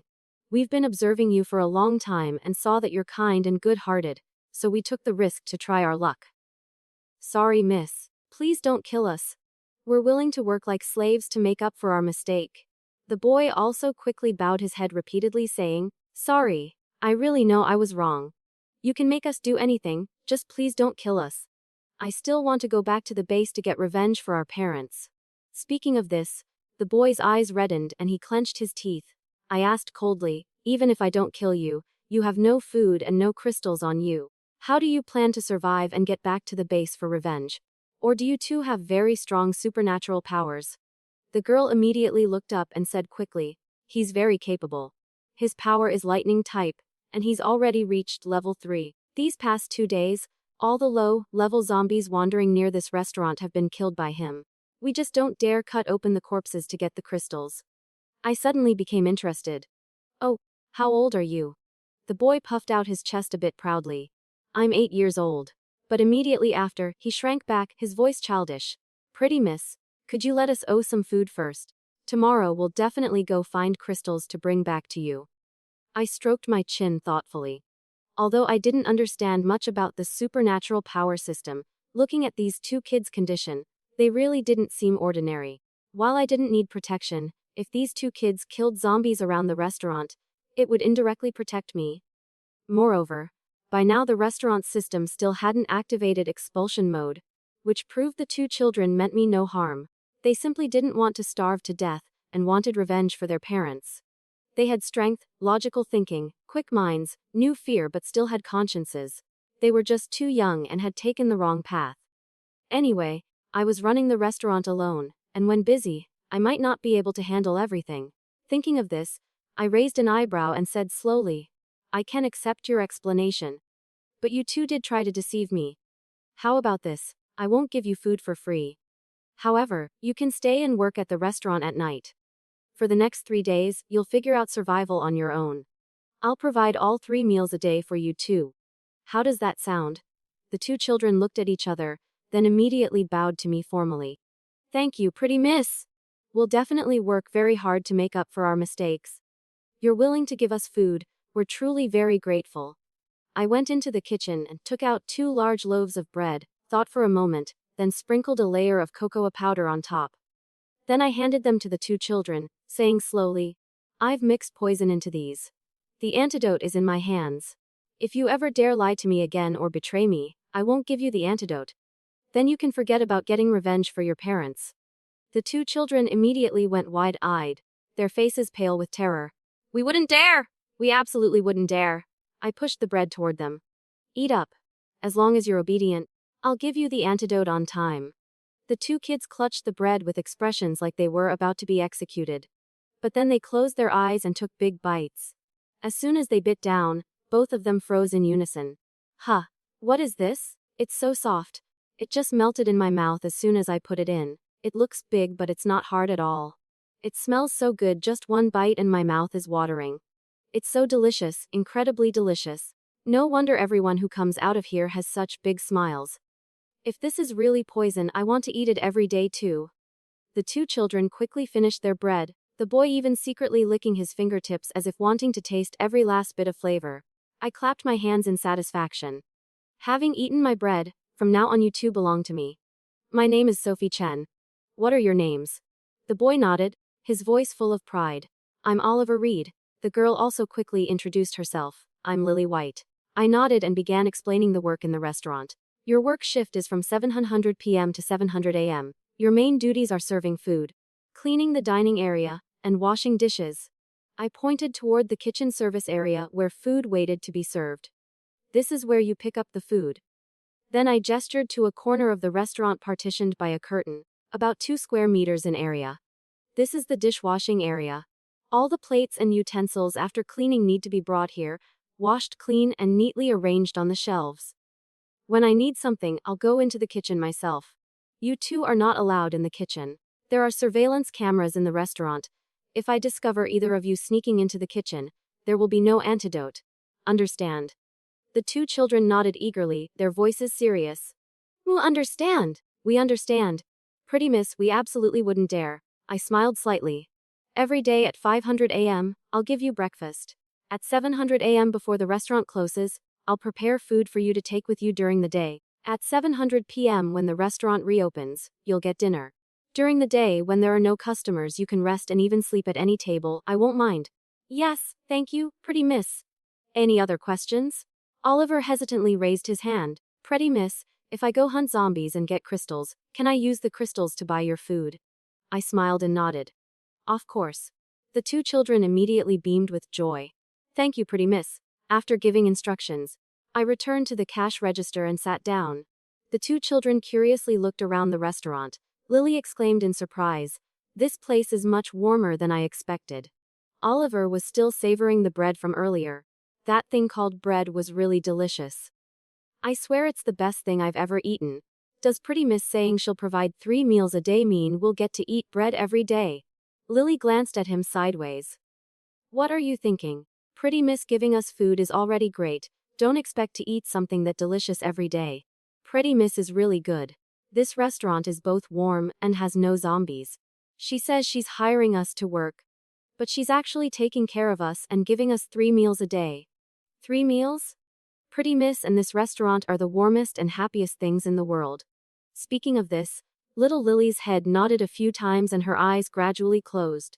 Oliver saw this and gently patted her head. You've been tired from running for 2 days. Go to sleep, I'll watch the restaurant. Lily mumbled sleepily, then wake me up later so I can take a shift for you. Just like before. After saying this, the girl fell into a deep sleep. Oliver sat up straight on his chair, his eyes fixed on the restaurant entrance, so focused he didn't blink, as if afraid of missing any customer. Seeing this, I couldn't help but laugh. Go to sleep. If customers come, the wind chime outside will ring. I had slept until 3 or 4 p.m. before getting up, so I wasn't sleepy now. The restaurant had no customers anyway, and these two kids were already exhausted. Letting them sleep a bit wouldn't hurt. Oliver looked at me gratefully and said softly, "Thank you." Then also collapsed on the table and fell asleep. At 5:00 a.m., both children were awakened by the rich aroma wafting from the kitchen throughout the restaurant. They rubbed their eyes, looked around in confusion, then jumped up in panic, staring at the wall clock. We're dead!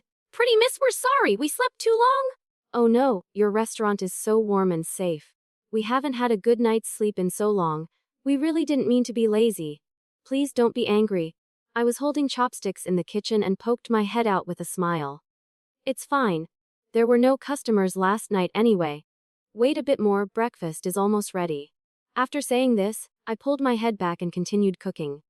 Too lazy to get up early, I decided to make instant noodles for speed. I tore open 5 packets of chicken, flavored instant noodles and boiled a large pot of water, then put the noodles in to cook. Next, I poured all the seasoning packets in and stirred until dissolved. Finally, I dropped 3 chicken eggs right into the noodle pot to boil. In no time, 3 bowls of hot noodles were ready. The noodles were chewy and tender, the eggs perfectly cooked, and the chicken broth was golden and thick like rich glue, giving off a rich aroma that made people want to eat immediately. While I was cooking noodles, Lily and Oliver quickly cleaned the tables and chairs. When I placed the noodle bowls on the service counter, they immediately ran over, competing to carry them to the table. What is this? The 2 kids swallowed hard, their eyes glued to the noodle bowls as if they wished they could stick their heads in and eat right away. I carried my own bowl and walked out of the kitchen, calmly answering, "Chicken noodles. The broth is made from simmering old hens, the yellow strands are noodles, and the round things are boiled eggs. Don't just stare, eat quickly." But how could they have the presence of mind to listen to me? As soon as I finished speaking, both of them immediately dove in and ate ravenously. Neither child was skilled with chopsticks yet, but survival instinct helped them adapt quickly. After just a few attempts, Lily gently picked up the boiled egg and bit into it. Immediately, the yolk flowed out. Mixed with the soft egg white, it created an indescribably rich, creamy flavor. The girl's dough, like eyes widened, filled with amazement and admiration. It's so soft, it melted the moment I put it in my mouth, but the flavor lingers for so long. It's absolutely heavenly. Compared to the girl's careful eating, Oliver was completely the opposite. The boy practically buried his entire head in the noodle bowl, slurping the broth loudly while chomping on noodles, occasionally making satisfied grunting sounds. A few minutes later, the boy held his round belly and sighed with complete satisfaction. Wonderful. The broth is both salty and slightly spicy, and the noodles are so chewy and fragrant. I've only seen these things in books that adults left behind. I thought they were just made up. Who knew such delicious food really existed in this world? Lily nodded like a pecking chicken, chiming in immediately. Yes, yes! The noodles are so good, after eating them, my whole body feels warm. This broth is 1,000 times better than nutritional solution. And the boiled egg so soft, creamy, and sweet. Eating it makes me feel like even my dreams will be sweet. Speaking of this, the girl's eyes suddenly reddened and her voice choked up. I wish Dad were still alive. Dad always talked about life before the apocalypse. If Dad could see these dishes, he would definitely be so happy. Oliver patted the girl's shoulder gently, his voice full of determination. Don't be sad anymore. When we get our revenge and reclaim the base, we'll definitely let the other uncles and aunts eat these delicious foods too. After saying this, the boy turned to me with an extremely serious expression. Pretty miss, thank you for taking care of us and giving us such delicious food. When we get our revenge, however many crystals you want, we'll find them all for you. I just considered the boy to be painting castles in the air and casually nodded. While the two children washed dishes, I went into the kitchen to find 2 packets of crackers and 2 boxes of milk. When they finished washing up, I stuffed the items into their hands. This is your daytime food ration. Remember to come back to work at 700 p.m. I'm going to rest now. The 2 children left the restaurant. Like the previous days, they quietly hid in the ruins nearby, waiting until dawn. At exactly 700 a.m., the warm restaurant suddenly became dark and looked ordinary, no different from the other abandoned buildings around it. Oliver stood up and turned to Lily. All right, Pretty Miss has probably left.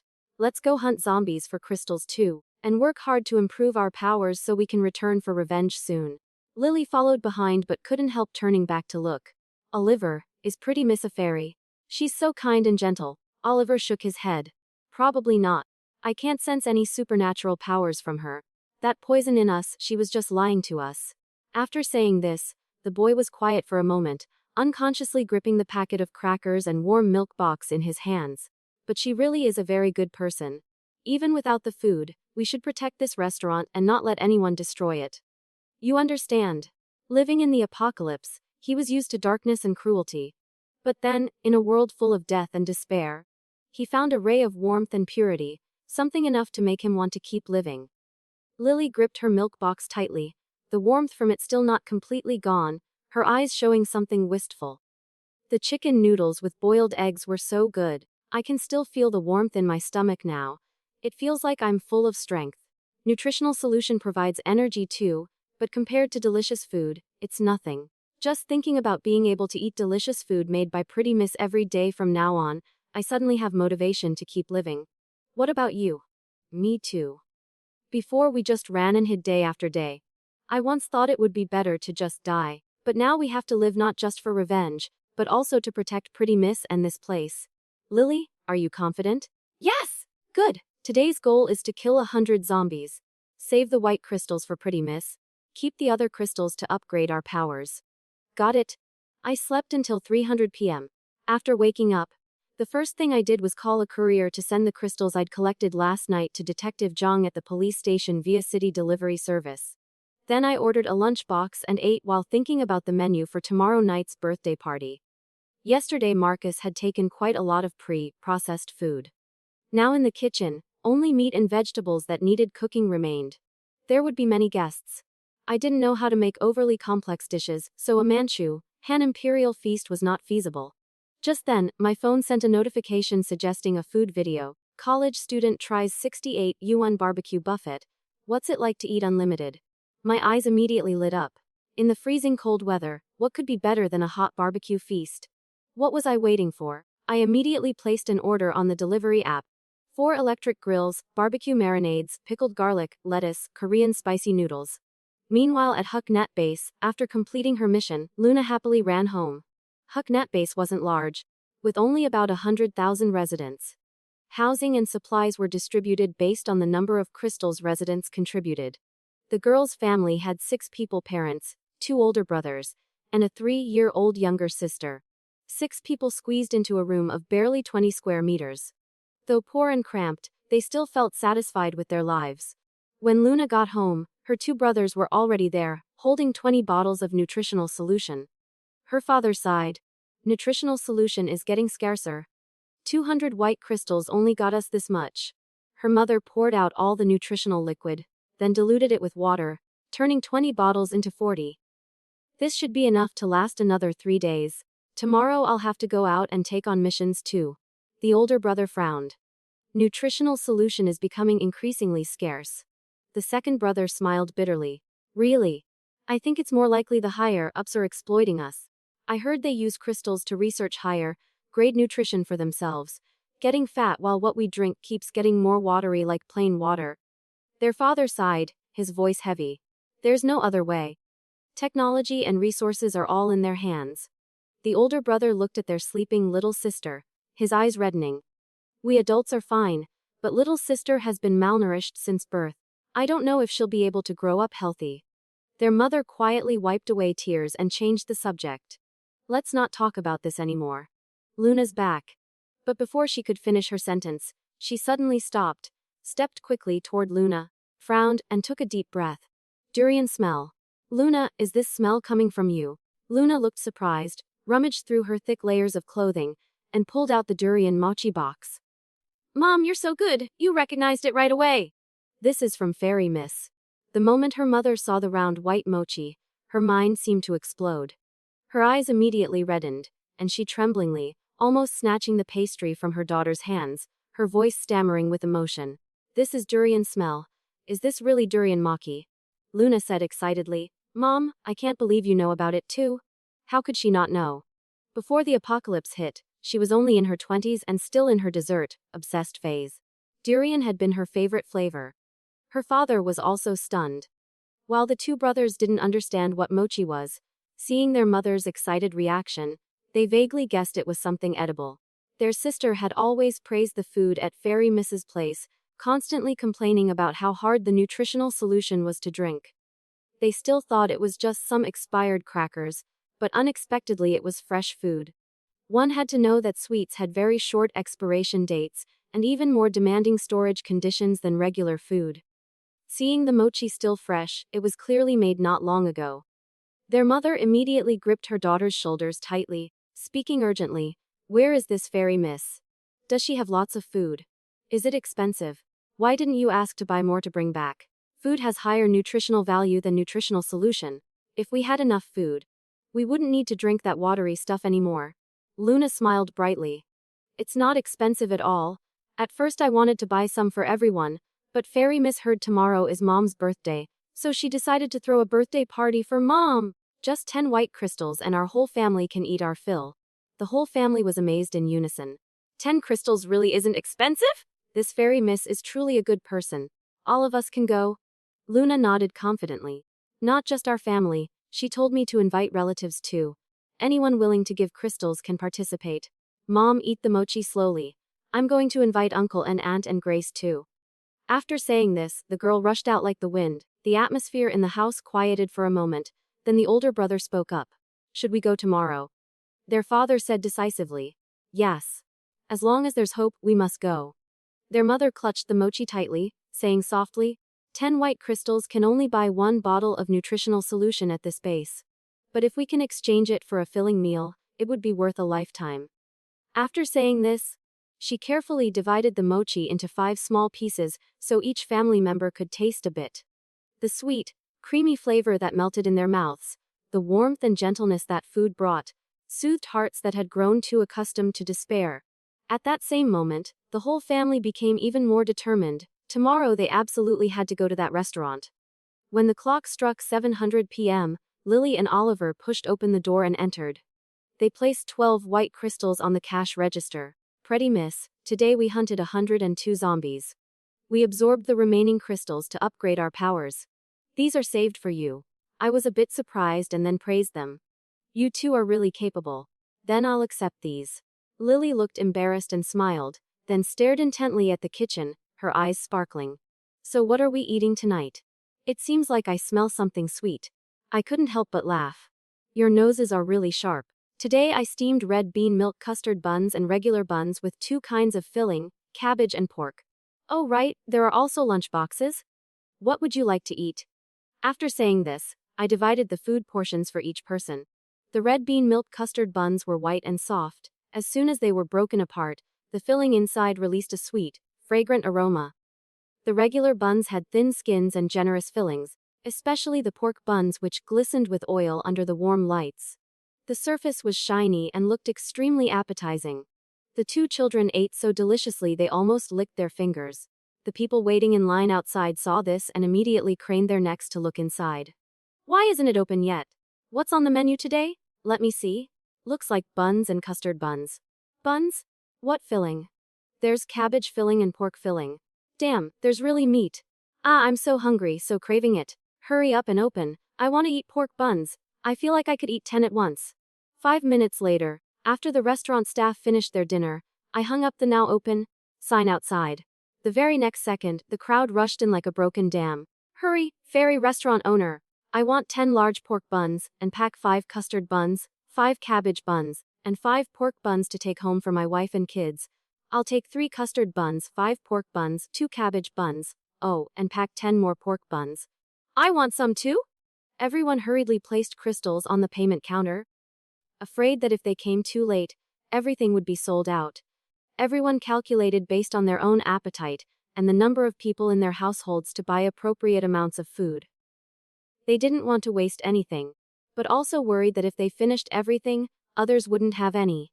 I gestured for them to calm down, then announced, "Today the restaurant doesn't just have buns and custard buns, but also lunch boxes. Lunch boxes cost 15 white crystals per serving, buns cost 2 white crystals each. Everyone please buy according to your appetite." As soon as I finished speaking, they immediately cheered with excitement. Lunch boxes. So we can take them home to eat. Does that mean we don't have to wait in line anymore? I nodded. Buns and custard buns can also be taken home. I remember some of you have fire-type powers and can use them for reheating. Of course. Anyone who wants to sit and eat in the restaurant is welcome too. In this cold weather, being able to take food home is the best thing. No wonder you're called fairy restaurant owner. You really are as kind as a Buddha, always thinking of us. So touching! Now not only can I eat hot food, but my whole family can have some too. If that's the case, then let me order right away. My family has 3 people, 3 lunch boxes and 30 buns. That's not too much, right? I still want to eat inside the restaurant. I love the atmosphere here, so warm and bright, just like the apocalypse never happened. Restaurant owner, what's in the lunch boxes today? Today the buns even have meat filling, so the lunch boxes must have meat too. It doesn't matter what it is. Even if it's just white rice with cabbage, I'd be thrilled. Under everyone's expectant gazes, I opened a lunch box right there and smiled, saying, "Each lunch box has braised pork and chicken curry with potatoes, plus a bottle of cola." All eyes were glued to the lunch box in my hands. Inside the white container, the braised pork glistened, with fat and lean meat layered together. The thick sauce clung to each piece of meat, gleaming under the warm lights and filling the room with aroma. Taking a bite, the rich, fatty taste of the meat combined with the thick sauce immediately spread through the mouth. The curry was golden and smooth, mixed with white rice.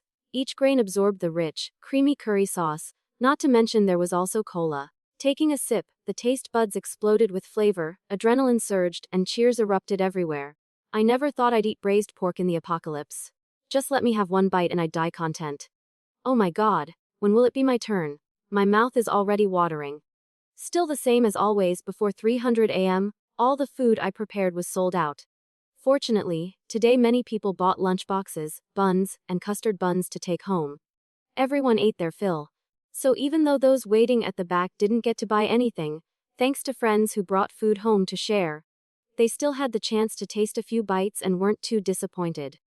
Lily and Oliver were already sleeping in the storage room I'd cleaned up for them. In that small space, I placed 2 single wooden beds side by side with thick quilts spread on them. The 2 children curled up on the beds, sleeping so soundly their faces were flushed red, even snoring slightly. Though it was a bit cramped, it was much better than having to sleep hunched over tables every day. After cleaning up, Luna and the other girls came to say goodbye before heading home. Unlike Lily and Oliver, they still had family responsibilities and couldn't stay until 700 a.m. I understood this and didn't try to keep them. Before they left, I gave each person the food portions I'd deliberately saved. Each person received 2 lunch boxes, 10 pork buns, and 10 custard buns. Holding the still, warm food containers and heavy buns, the girl's eyes suddenly reddened. I quickly asked, "What's wrong?" A girl named Grace spoke up. Fairy miss, thank you for being so good to us. Before at home, I was always considered a burden because I wasn't as strong as my older and younger brothers. Though they didn't say it, I always felt guilty inside. Now with this job, I can bring food home for them. I feel so happy inside, more than I can express. In the apocalypse, women were always oppressed because physically they couldn't match men. But thanks to your encouragement, we've gradually regained our confidence. Hearing this, I couldn't help but feel emotional. Who says women are inferior to men? The leader of Henjian Base is a woman. She's brave, decisive, and extremely strong. We should learn from her. The girls looked at each other and finally nodded vigorously in unison. Yes. The next 2 days I continued selling pre-made lunch boxes. No matter how many portions I prepared, they were all sold out in the end. Foods that weren't popular in my world became gourmet delicacies here that they couldn't stop praising. On the 3rd day, Marcus led Hengjian Base's truck convoy over. I delivered the first batch of goods according to our agreement. The people waiting in line to eat watched as boxes of bread and crackers were loaded onto the trucks. Everyone stared with wide eyes, unable to believe what they were seeing. Damn, there's this much. The restaurant owner's supply warehouse is way too abundant. And she's willing to ship out so much. You have to know that in the apocalypse, crystals are important but can't compare to food. The restaurant owner is really too generous. If it's like this, can't our base also come here to buy supplies? No way. I have to go back and report to the leader. Me too. Those with purchasing intentions immediately turned and ran back to their bases, afraid that if they came too late, the supplies would be snatched by other bases. After closing in the morning, I continued my usual routine of ordering food and ingredients for the evening, and buying the remaining batch of supplies. To avoid drawing too much attention, I didn't buy excessive amounts of clothing and blankets, but the quantities were still quite substantial. Even the delivery staff and city couriers were puzzled. Why did this not so busy restaurant order so much every day, as if preparing for famine? While sleeping soundly, my phone rang. Since I'd recently changed numbers, my contact list was still small, so I hadn't set it to silent mode. Looking at the screen showing Detective Zhang's name, I answered. Hello, what's up? Coco Chen, are you still sleeping? Detective Zhang's voice was full of excitement. Even through the phone screen, I could feel his excitement. The new generation satellite test was successful. The nation and various science and technology departments have decided to hold a commendation ceremony. It's tomorrow in the capital. Both of us are invited. My sleepiness immediately vanished. Really? That's amazing. When do we leave? The successful satellite test meant the country's technology would take a huge leap forward. Being able to participate in such an important event was truly a great honor for me. Detective Zhang laughed and replied, There's a 900 a.m. flight tomorrow. I'll pick you up at 7:30. Don't oversleep. During the evening business hours, Luna quickly noticed my good mood. Restaurant owner, what happened that's made you so happy? Big good news. I thought for a moment and revealed a little. If you could make outstanding contributions to your base, you'd be as happy as I am now. Unexpectedly, the girls all sighed after hearing this. We used to think that way too, but the older we get, the more we realize it's not like that. I'm curious. Why is that? Luna lowered her voice. At first, our base leader was pretty good, always trying hard for ordinary people. But since the high-level leadership changed, they've become completely different. Nutritional solution keeps getting more expensive but more watery. When we ask, they just say all the crystals have been used for scientific research. But after so many years, there haven't been any inventions. We just see them living it up and enjoying themselves while the base residents are very dissatisfied. Even in recent years, quite a few people have left to find other bases. I was shocked. This kind of thing really happens. It seems every place has selfish people who only know how to enjoy themselves at others' expense. I paused and asked further. What about you all? Why don't you leave? The girls smiled bitterly. We want to badly, but other bases also have recruitment requirements. My family only has 2 brothers with combat abilities. If we went to another base, we'd have to start over from scratch. It would be very difficult. That's right. Plus we're used to living here. We don't know what it would be like at another base. I disagreed. Sunk costs shouldn't influence major decisions. No matter how bad things had gotten, without change there was no chance of finding a way out. They had never attended school, and all their knowledge came from their parents' teaching, so this was the first time they'd heard this concept. After thinking about it, They suddenly understood and nodded happily. I get it now. No wonder you're called Fairy Miss. You really know so much. I scratched my head embarrassedly. It's really a pity. I had clearly been accepted to Capital Normal University, but because Victoria's father had close relationships with the principal, I was expelled under vague circumstances. Thinking about this, I still felt resentful. After 300 a.m., all the lunch boxes were sold out. After seeing the girls off, I also returned to my small room to rest. Lily and Oliver woke up after 600, independently eating the bread and milk I'd left on the table for them. Then they took the crackers I'd prepared and left. At 700 a.m., my alarm went off. I got up, washed my face and combed my hair, just as Detective Zhang's car stopped in front of the restaurant. Haven't had breakfast yet. There's still time, you cook me a bowl of noodles and then we'll go. As he spoke, he was about to scan a payment code. I quickly stopped him, saying, "Don't, no need to pay." Originally I was going to tell him to eat outside since my restaurant only had pre-made food, but I was afraid of wasting time, so I just cooked him a portion of frozen dumplings. As soon as I brought it out, Detective Zhang looked at the bowl of dumplings with an indescribable expression. No wonder your restaurant has so few customers. I secretly rolled my eyes. Someone who doesn't appreciate good fortune yet complains about frozen dumplings. Do you know that in the apocalypse, even a custard bun could make people cry tears of happiness? At 1100 a.m., after sleeping for 2 hours on the plane, I landed in the capital. After storing our luggage at the hotel, Detective Zhang immediately took me to the auditorium. This commendation ceremony was held very formally, with over 80 people being honored, including myself. The rest were mostly scientists, technicians, or scholars and experts in various fields. Only I didn't even have a college degree in hand. Thinking about this, I couldn't help feeling somewhat embarrassed. The auditorium was packed with reporters. Every time someone stepped onto the podium, they would compete to snap photos continuously. After all, these were all outstanding talents of the nation, true pillars of society. Getting any good shot would be worthwhile. Just then, they saw me, a young girl with smooth skin, bright clear eyes, and a face showing some shyness. Clearly this was her first time attending such a formal event. The reporters immediately smelled a news story. Cameras and video equipment all turned toward me. The ceremony host was the deputy director of the National Science Institute. When it was my turn, he solemnly cleared his throat and spoke. This time we were able to successfully research and develop the XT-203 satellite. One person made no small contribution. It was she who discovered and provided the important energy source that helped us overcome material barriers. Therefore, the Huaxia Science Institute has decided to award her the highest science medal. She is Sophie Chen. Thunderous applause erupted throughout the auditorium. All eyes focused on me. Detective Zhang gently nudged me. I swallowed hard, my face flushed red, and stood up from my seat to walk onto the podium to receive the award. I tried to maintain proper posture and hold my head high. But that short distance suddenly seemed incredibly long. With each step I took, the camera flashes became more blinding. The reporters whispered in amazement. I didn't expect her to be so capable.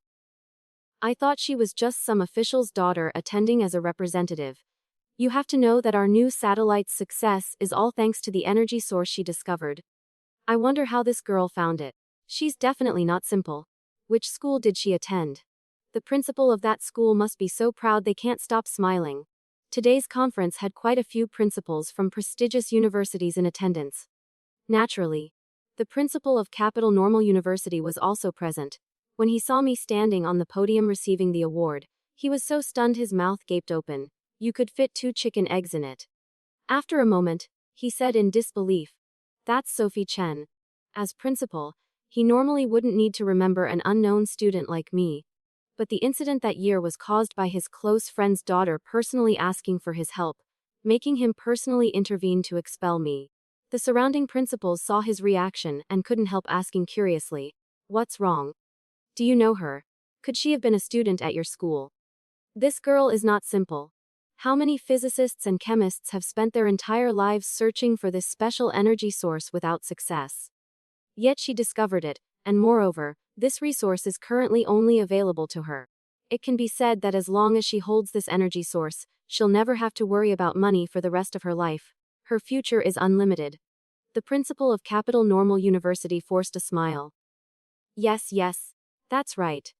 But inside he was frantically calculating, After the award ceremony ended, he absolutely had to find a way to bring me back to the school at any cost. Having such a talent would definitely elevate his school's ranking. After finishing my acceptance speech, I left the podium. Immediately, a series of cameras and microphones from reporters pointed straight at me. I was smiling and answering their questions when I suddenly felt someone tap my shoulder. I turned around, still keeping the smile on my face, and immediately came face to face with the fake expression of the Capital Normal University principal. The smile on my face immediately vanished. Sophie Chen, why didn't you say you were so capable earlier? We had some misunderstandings before.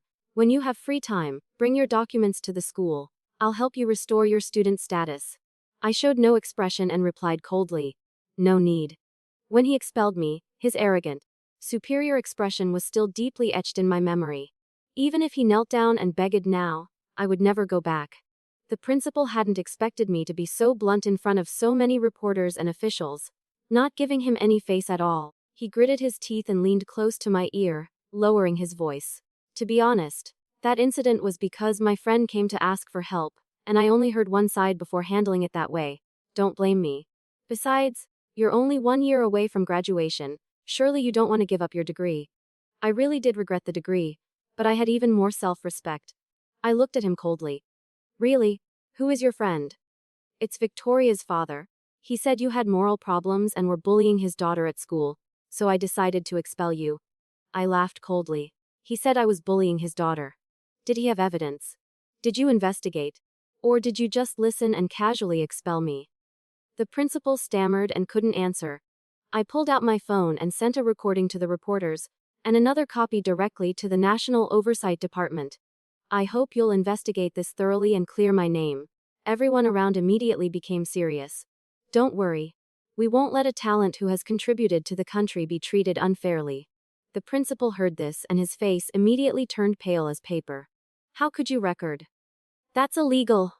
Before he could finish his sentence, he was pushed aside by the crowd. Many people immediately extended invitations to me. Sophie Chen, hello. I'm the principal of Capital University of Science and Technology. We very much hope you can join our school.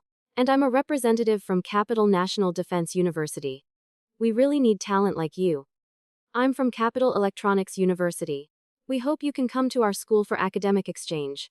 I smiled. Without this place, I still had countless other choices. After the ceremony ended, I was invited by the deputy director of the Research Institute to tour the laboratory. He pointed to the massive research projects and inventions, excitedly introducing them. These are projects we're currently developing.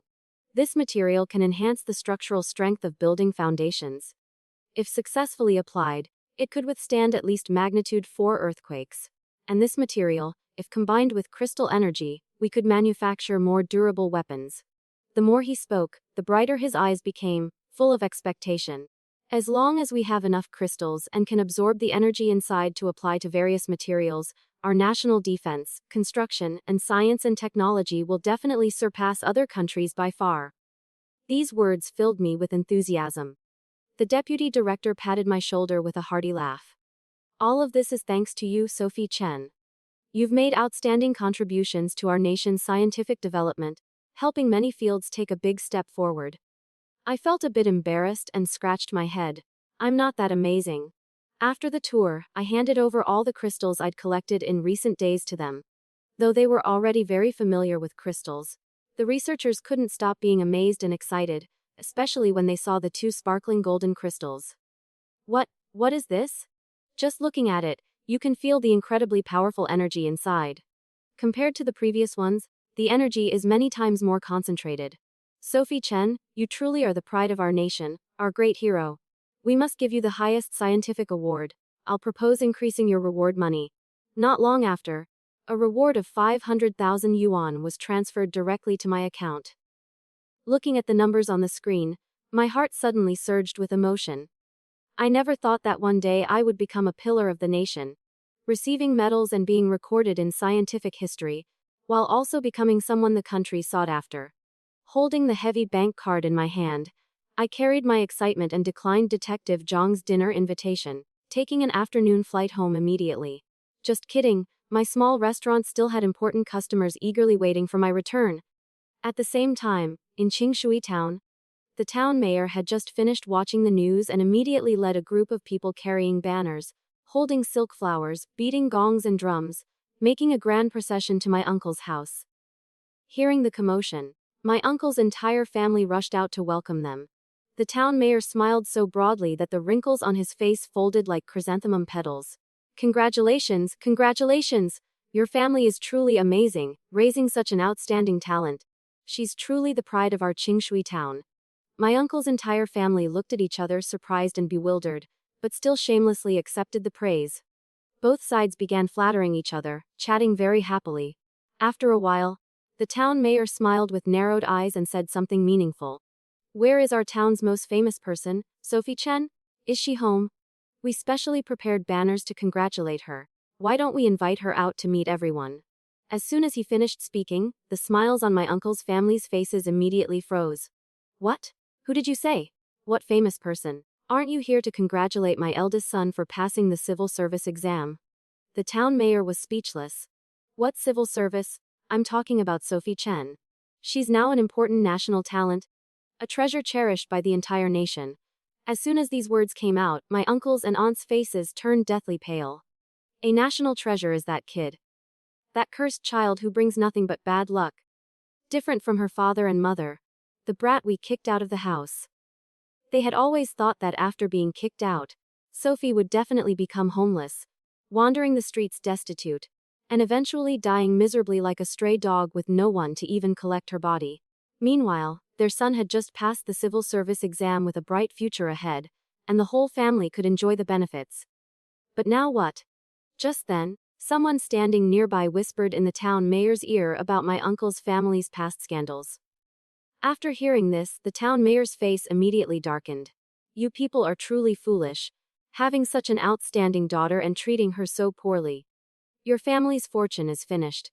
If the leadership hears about this, your son will definitely be suppressed at his workplace. His future is ruined. When news about me spread everywhere, the small villa they had been trying to sell suddenly became a hot commodity. After fierce competition, a wealthy local businessman finally bought it for 1 million yuan. At the same time, the investigation results were announced. After thorough investigation, the National Oversight Department found that the principal of Capital Normal University had abused his power, shown personal favoritism, and seriously violated professional ethics. He was ultimately dismissed, and Victoria, the real school bully, was also expelled. But it didn't stop there, her father was also comprehensively investigated. The result was that he had repeatedly bribed officials, his family company was shut down, and their assets were sealed. Of course, I only heard about these things later from Detective Zhang at my small restaurant. After returning to the restaurant, I took the opportunity to catch up on sleep, then as usual began preparing dinner. At 7:00 p.m., night fell and I happily opened the restaurant. But the moment I opened the door, Luna and Lily rushed in with pale faces. Fairy miss, you can't open tonight, run away quickly. I was surprised. What's wrong? Before I could finish speaking, the sound of roaring engines came from outside. I frowned and looked out to see military vehicles leading the way, followed by more than 10 armored vehicles, and even tanks and heavy artillery in the rear. The convoy slowly approached and finally stopped right in front of the restaurant. A fat-faced man sat on an armored vehicle, his tone arrogant as he looked at me. You're the restaurant owner. I advise you to obediently hand over all your supplies, or we'll use force. Even if you resist, it's useless, you're just flesh and blood. You can't possibly sprout wings and fly away from our guns, can you? After speaking, he looked at me provocatively, full of mockery and contempt. What nonsense about fairies? I don't believe it. If I shoot you, would you still be alive? The people were outraged. Those waiting in line outside angrily shouted. In the apocalypse world, humans should unite with each other. The restaurant owner's supplies belong to her, she shares them out of kindness. How can you openly rob like this? This will cause chaos. You rob from her, so if a stronger base comes, can't they rob from you too? Robbing back and forth, killing each other, will humanity have any way to survive? Stop this. We won't let you achieve your goal. Battle erupted. The fat-faced man spat contemptuously, his face full of disdain. Ha! What are you nobodies? Let's see who can stop me today. He hit exactly the psychology of these people who wanted to keep peace, which is why he dared to be so brazen.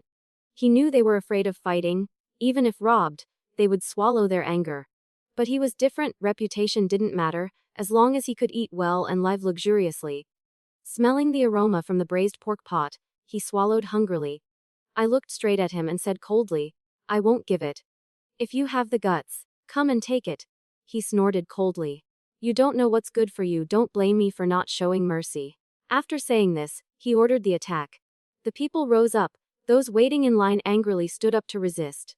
For a moment, various supernatural powers flew across the sky in a spectacular scene. But after all, humans are just flesh and blood, how could they fight against hot weapons? Very quickly, many people were injured. Seeing this, my heart ached like a knife as I shouted loudly, "Everyone stop helping me. Get away from here quickly."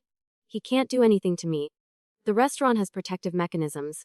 No matter how fiercely they fight outside, the inside will remain intact. Luna understood my abilities and also spoke up to persuade. "That's right, everyone stay safe first. The restaurant owner is very powerful, we have to trust her." But those people shook their heads, gritting their teeth with determination. "No, we promise that as long as the restaurant exists, we'll protect it. No matter how strong the restaurant owner is, we can't just stand by and watch her fight alone. How can we let her fight by herself? The more people, the greater the strength. He has guns and bullets, but they'll run out. Then we'll defeat him." Even Lily and Oliver risked their lives to activate their powers, desperately trying to stop the enemy. Seeing this scene, my eyes suddenly stung and tears flowed down. This was the first time in my life that so many people stood up to protect me. So this is what it feels like to be protected by others. Reinforcements arrived. Just then, the sound of roaring engines came from the distance, followed by a voice full of fighting spirit. "Restaurant owner, don't be afraid, we're here to help." "Damn, you think having more weapons makes you tough? Come fight me and see who's stronger." Elena Cross led Hengjian Base's army to the battlefield and won a resounding victory. The fat-faced man was terrified to the extreme. He had thought this small restaurant just sold delicious food and attracted some loyal customers, but he never expected these people would risk their lives for me. Huknat Base couldn't compare to Hengjian Base at all. In just moments, they were completely routed and suffered a crushing defeat. Elena coldly activated her powers. A dazzling bolt of lightning struck straight down at the leader. He immediately burst into flames, his whole body charred black, looking utterly miserable. This battle finally ended. The people around were still in shock, hearts pounding. Elena entered the restaurant and looked at me with concern. "Restaurant owner, are you alright?" I shook my head and smiled. "I'm fine. Thank you, everyone," she said matter-of-factly. "This is what we should do. We're not just protecting the restaurant, but also the peace in the apocalypse.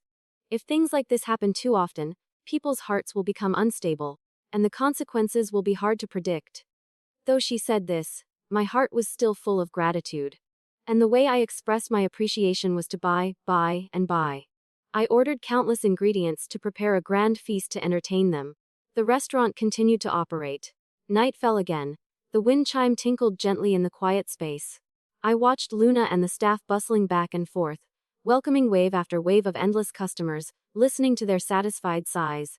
"So delicious, finally got to eat a filling meal." A happy smile bloomed on my lips. As long as this restaurant continued to exist, I would keep spreading this happiness. Forever and ever. "Restaurant owner, what are you daydreaming about?" "I want 2 lunch boxes and 5 buns." I snapped back to reality and smiled in response. "Coming right up." The next morning, after the usual closing routine, I placed another large order for food and ingredients for the evening, and bought additional supplies for the remaining batch. I was still somewhat cautious about not buying too many clothes and blankets to avoid attracting attention, but the quantities were still considerable. Even the delivery workers and couriers wondered why this restaurant that wasn't particularly busy ordered so much every day, as if preparing for an apocalypse. While soundly asleep, my phone rang. I looked at the caller ID. It was Detective Zhang again. "The Research Institute has made another breakthrough with your crystals. This time they want to invite you for a more formal research collaboration. Are you interested?" I sat up immediately. Of course. The next few weeks fell into a stable routine. During the day, I worked with the Research Institute, contributing crystals and learning about their applications. In the evenings, I ran my restaurant in the apocalypse world, providing hope and sustenance to survivors. The cooperation with Hengjian Base flourished. Elena became not just a business partner but a friend. The supply deliveries grew larger and more regular, and I was able to hire more staff to help manage the increasing demand. Luna and her friends became my core team, while Lily and Oliver proved invaluable as my trusted assistants. Word of the restaurant spread to more distant bases. People traveled for days just for a chance to taste real food again. I expanded the menu, learned new cooking techniques, and even set up a small outdoor seating area for busy nights. What had started as a desperate attempt to survive had become something much larger. The restaurant wasn't just feeding people, it was feeding their souls, their hope, their will to keep fighting. In both worlds, I had found my purpose. In the real world, I was contributing to scientific advancement and national strength. In the apocalypse world, I was a beacon of hope in the darkness. Some nights, when the restaurant was full of laughter and the sound of satisfied customers, I would pause and marvel at how far I'd come. From a homeless, penniless girl with no family to a pillar of two different worlds. My grandmother's gift had been more precious than I could have ever imagined. The crystals continued to flow, funding not just my restaurant operations, but contributing to revolutionary advances in technology and defense. The energy extraction process was refined, and new applications were discovered weekly. I became a regular consultant for the Research Institute, bridging the gap between two worlds. In the apocalypse world, bases began forming alliances centered around trade relationships with my restaurant. The stability and hope my small establishment provided rippled outward, creating a network of cooperation that hadn't existed before. Peace was spreading, one meal at a time. As I looked around my bustling restaurant one evening, watching families share meals together, survivors planning for the future instead of just the next day, and children laughing, something they rarely did in this harsh world, I realized that sometimes the most powerful force in any universe is simply kindness. My small restaurant had become more than a business. It was a symbol that even in the darkest times, there could be warmth, community, and hope. And every night when I served that last customer and cleaned those final dishes, I knew I was exactly where I belonged. The wind chime by the door continued to sing its gentle song, welcoming the lost and hungry to find not just food, but a home. In two worlds that couldn't have been more different, I had found the same truth, that food prepared with love and served with compassion could heal more than just empty stomachs. It could heal broken hearts, restore faith, and remind people of their humanity. And as long as there were people who needed hope, my little restaurant would be here, lights warm and welcoming, ready to serve not just meals, but miracles, one bowl at a time. Some called me the fairy restaurant owner, others saw me as a national hero, but I knew who I really was, just someone who had learned that the greatest power in any world was the simple act of caring for others. And that was a power that no apocalypse, no hardship, no enemy could ever take away. The story of my restaurant was still being written, customer by customer, meal by meal, crystal by crystal. But one thing was certain, as long as people needed food, hope, and community, the doors would remain open, the stove would stay warm, and the wind chime would keep singing its welcome song. Years passed, and the restaurant became legendary in both worlds. In the real world, the technology derived from apocalypse crystals revolutionized everything from medicine to space travel. In the apocalypse world, my restaurant had sparked a renaissance of hope that was slowly pushing back the darkness. New bases were being established, not around fear and scarcity, but around cooperation and abundance. The model of my restaurant, sharing resources, building community, treating everyone with dignity, spread far beyond the food service industry. Luna grew up to become a leader herself, establishing a network of community kitchens across multiple bases. Lily and Oliver, now young adults, managed their own restaurants in distant settlements. Elena expanded Hengjian base into a true city, with my restaurant as its cultural and spiritual heart. The fat-faced man's failed attack had been a turning point. Word spread that those who threatened the peace and stability my restaurant represented would face unified resistance. Gradually, the lawless raiders and exploitative leaders found themselves isolated and powerless. In the real world, my academic credentials were eventually restored with full honors. I became the youngest recipient of the National Science Medal, but more importantly, I had helped usher in an era of unprecedented technological advancement that benefited all humanity.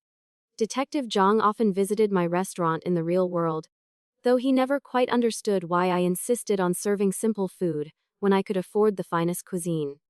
He didn't know about my other life, my other world, where simple food was the difference between hope and despair. The villagers who had once shunned me now begged for acknowledgement. But I had moved far beyond their small-minded prejudices. My true family was the community I had built across two worlds. The researchers who trusted my judgment. The survivors who found hope in my meals. Maya, my former sister, eventually tracked me down years later, destitute and desperate. I didn't turn her away, but I also didn't pretend our relationship could be easily rebuilt. I offered her a job in my real-world operations, not out of familial obligation, but because I had learned that everyone deserved a chance at redemption. She proved herself over time, working her way up from basic food prep to becoming one of my most trusted managers. It wasn't about forgiveness. It was about understanding that people could change, and that holding on to anger only poisoned the holder. The restaurant chain I eventually established in the real world operated on revolutionary principles: fair wages, community investment, and a percentage of all profits donated to scientific research and disaster relief. But none of these locations could quite capture the magic of that original small restaurant. Because that magic wasn't in the building or the equipment. It was in the connections formed over shared meals, the hope rekindled over warm soup. The community built one conversation at a time. It was in the understanding that food is never just fuel, it's love made tangible. Every night when the dimensional shift occurred and my humble restaurant transformed back into its apocalypse version, I felt the same thrill I had that very first night. The responsibility, the purpose, the simple joy of serving others. It never got old. The wind chime still hung by the door, its gentle song a constant reminder that welcome and warmth could exist even in the harshest conditions. New faces joined the familiar ones each night, but the story remained the same: hungry people finding not just food, but hope. As I grew older and wiser, I trained others to carry on the work. But no matter how many assistants I had, how many locations opened, how many scientific breakthroughs my crystals enabled, I never stopped working that original restaurant. Because I had learned something invaluable in those early desperate days. That the most profound impact you can have on the world isn't through grand gestures or revolutionary inventions, but through consistently showing up for others when they need you most. Every bowl of noodles served, every customer welcomed, every crystal exchanged was a small act of rebellion against despair. In a world that seemed determined to break people's spirits, my restaurant was a place where spirits were restored. The apocalypse world gradually began to heal, not through some miraculous cure or sudden change, but through the slow, steady work of people choosing cooperation over conflict, abundance over scarcity, hope over fear. My restaurant had been just the beginning. Agricultural projects began succeeding in protected environments. Medical facilities improved with crystal-powered equipment. Education resumed as communities stabilized. The zombie threat, while never fully eliminated, became manageable as people worked together rather than against each other. In both worlds, I had learned that the future isn't built by heroes or villains, but by ordinary people doing extraordinary things for each other. The grandmother who left me that restaurant probably never imagined the ripple effects of her simple gift. But then again, maybe she did.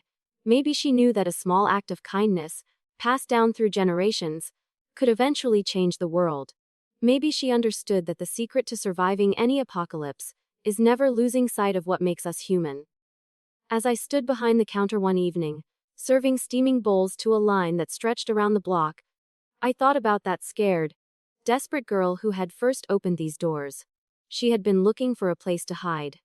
Instead, she had found her purpose. The restaurant had taught me that nourishment comes in many forms: food for the body, hope for the spirit, connection for the soul. And sometimes, if you're very lucky, you get to be the person who provides all three to someone who desperately needs them. Marcus often said that I had saved his world, but he had it backward. That world had saved me. It had given me purpose when I was lost, family when I was alone, and the chance to matter when I felt invisible. The crystals were valuable, yes, but they were just a byproduct of something far more precious. The connections formed over shared meals. The community built on mutual care. The proof that even in the darkest times, light could not only survive but thrive. Every night when I locked up and counted the day's crystals, I wasn't counting currency. I was counting moments of joy, instances of hope, small victories against despair. Each crystal represented a person who chose to keep fighting for another day. The restaurant had become more than a bridge between two worlds. It was a testament to the power of persistence, kindness, and the belief that everyone deserves a warm meal and a moment of peace. And as the wind chime sang its eternal song and the warm light spilled out into the cold night, welcoming the weary and the hopeful alike, I knew that this was exactly where I belonged, at the intersection of need and abundance, despair and hope, hunger and satisfaction. The little restaurant that started as my grandmother's legacy had become my own legacy to two worlds. And every night, as I served that last customer and cleaned those final dishes, I smiled knowing that tomorrow, the doors would open again. Because hope, like hunger, returns every day. And there would always be someone ready to serve both, one meal at a time, one customer at a time, one moment of human connection at a time. The wind chime would keep singing, the lights would keep burning warm, and the doors would keep opening to anyone who needed not just food, but proof that in any world, no matter how dark, there are still people who care enough to keep the stove burning. And that, I had learned, was the most important ingredient in any recipe. The willingness to keep serving others, even when the world seems determined to take everything away. Because sometimes, the simple act of offering a warm meal is all it takes to remind someone that they matter. The restaurant would always be more than just a place to eat. It was a promise that kindness would endure, that community could be built anywhere, and that as long as there were people willing to serve and be served, hope would never truly die.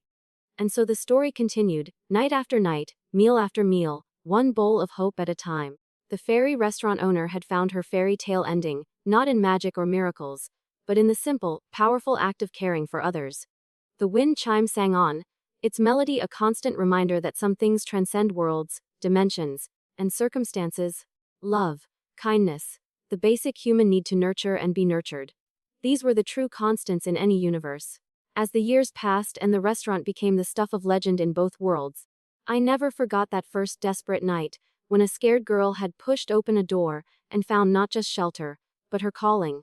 Because that's what the restaurant had always been about, not the food, not the crystals, not even the survival. It was about the moment when someone cold and hungry pushed open a door and found warmth waiting inside. And I would make sure that door stayed open, that warmth stayed available, and that wind chime kept singing its welcome song for as long as there were people who needed to hear it. The story of the restaurant would continue to be written by every person who found hope in a bowl of soup, strength in a piece of bread, and community around a shared table. And that was the most beautiful story of all. In the end, I had learned that the greatest magic isn't in supernatural powers or advanced technology. It's in the willingness to serve others, to create connection, and to keep hope alive one meal at a time. The wind chime tinkled softly in the evening breeze. It sung a lullaby for two worlds, a promise that tomorrow the doors would open again, and the story would continue. Because some stories don't end, they just keep growing, spreading, touching new lives and creating new chapters.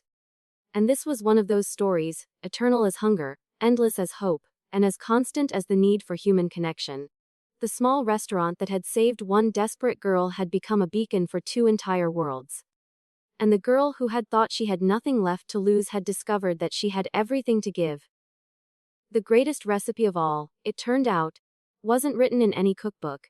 It was simple: take 1 part kindness, add unlimited servings of hope, season with community, and serve with love. The results would nourish not just bodies, but souls. And so the restaurant continued, its doors always open, its lights always warm, its wind chime always singing the same eternal song, that there is always room at the table for one more, always enough food to share, and always hope for tomorrow. Because in any world, in any time, in any circumstance, the most powerful force in the universe is a person who refuses to let others go hungry, for food, for hope, or for human connection. The wind chime sang on, its melody carrying across dimensions, a reminder that some things are too important to be contained by the boundaries of worlds. Love was one of those things. And my little restaurant had become love made manifest. Every bowl served, every customer welcomed, every crystal exchange was an act of love. Love for humanity, love for hope, love for the simple belief that everyone deserves to be fed, sheltered, and valued.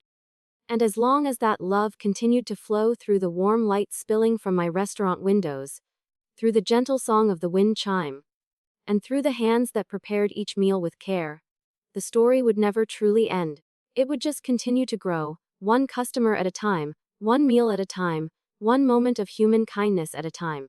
Because that's what the best stories do. they inspire others to create their own chapters of hope. The restaurant had taught me that we don't need magic to create miracles. We just need the willingness to serve, the courage to care, and the faith that small acts of kindness can change the world.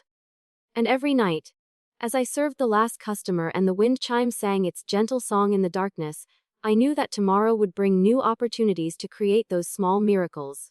Because hope, like the restaurant itself, never really closes. It just waits quietly in the darkness, ready to spring back to life the moment someone needs it most. The wind chime would always sing, the doors would always open, and the story would always continue. Because some stories are too important to end, they just become part of the fabric of the universe itself. And this was one of those stories, a tale of kindness conquering cruelty, hope overcoming despair, and love triumphing over everything that tried to extinguish it. The small restaurant that connected two worlds had become something even more precious. A bridge between all hearts that needed hope, all souls that craved connection, and all spirits that refused to give up. The wind chime sang its eternal song, a melody that would echo through both worlds forever, reminding everyone who heard it that somewhere, someone was always ready to serve them a warm meal and a moment of peace. And that was the true magic of the restaurant, not in its ability to cross dimensions, but in its power to remind people that they were never truly alone, never completely without hope, and never beyond the reach of human kindness. The story continued, as the best stories do, not with a grand finale, but with the quiet promise that tomorrow would bring new chances to serve, to connect, and to keep the flame of hope burning bright. And as the wind chime sang its gentle song into the night, carrying its message of welcome and warmth across two worlds, I smiled and began preparing for another day of small miracles, one meal at a time. Because in the end, that's what life is really about, not the grand gestures or dramatic moments, but the daily choice to keep serving others, to keep caring, and to keep believing that kindness matters. The restaurant had taught me that we all have the power to be someone's fairy tale. We just have to be willing to open our doors, warm our stoves, and offer what we have to those who need it most. And so the wind chime sang on, its music a constant reminder that in any world, at any time, there is always room for one more at the table of human kindness. The doors stayed open, the lights stayed warm, and the story continued forever and always, one bowl of hope at a time. Because some stories never end, they just become part of who we are, inspiring us to create our own chapters of kindness in a world that desperately needs them. And this was one of those stories, eternal, universal, and as essential as the need for food, shelter, and human connection itself. The wind chime would always sing, the restaurant would always serve, and the message would always be the same, that love, served one meal at a time, can indeed change the world. And so the story continued, not because it needed to end, but because it needed to remind us all that we have the power to be the light in someone else's darkness.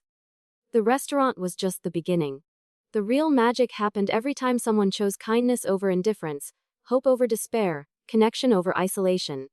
And as the wind chime sang its eternal song, it carried with it the promise that such choices would always matter, in any world, at any time, for anyone brave enough to keep their doors open. The story lived on, written fresh each day in acts of service, moments of connection, and the simple but powerful choice to keep feeding hope in a hungry world. And that was the most beautiful ending of all, not an ending at all, but a beginning that would inspire countless new stories of kindness, courage, and the unshakable belief that everyone deserves a place at the table. The wind chime sang on, its melody weaving through both worlds, carrying the eternal message that love, served with humility and grace, could indeed overcome anything. And in that song, in that promise, in that eternal commitment to serve others, the true fairy tale lived on, not in magic or miracles, but in the simple, profound act of caring for others. The restaurant doors stayed open, the warm light kept shining, and the story continued forever and always, one act of kindness at a time. Because that's what the best stories do. They don't end, they just inspire us to write our own chapters of hope. One word, one meal, one moment of connection at a time. And as the wind chime sang its gentle song into the endless night, it carried with it the promise that somewhere, someone was always ready to serve hope to anyone brave enough to ask for it. The restaurant lived on, the story continued, and the message remained clear, that in any world, at any time, love served with humility and grace would always be enough to change everything. And so the wind chime sang its eternal song, a melody of welcome and warmth that would echo through both worlds forever, reminding everyone who heard it that they were never alone. The doors stayed open, the stove stayed warm, and the promise remained the same, that there would always be room for one more at the table of human kindness. And in that promise, in that commitment, in that eternal song of the wind chime, the true magic lived on, not in supernatural powers, but in the supernatural power of one person caring enough to serve another. The story continued, as the best stories do, not with an ending, but with an eternal beginning, written fresh each day in acts of love, service, and the unshakable belief that kindness matters. And as the wind chime sang its gentle song into the infinite night, it carried with it the promise that would outlast both worlds, that love, served one meal at a time, would always be enough. The restaurant lived on, the doors stayed open, and the story continued forever and always, one bowl of hope at a time. Proving that some stories are too beautiful to ever truly end. They just become part of the eternal song that connects all hearts, all worlds, and all people who believe that everyone deserves to be fed, valued, and loved.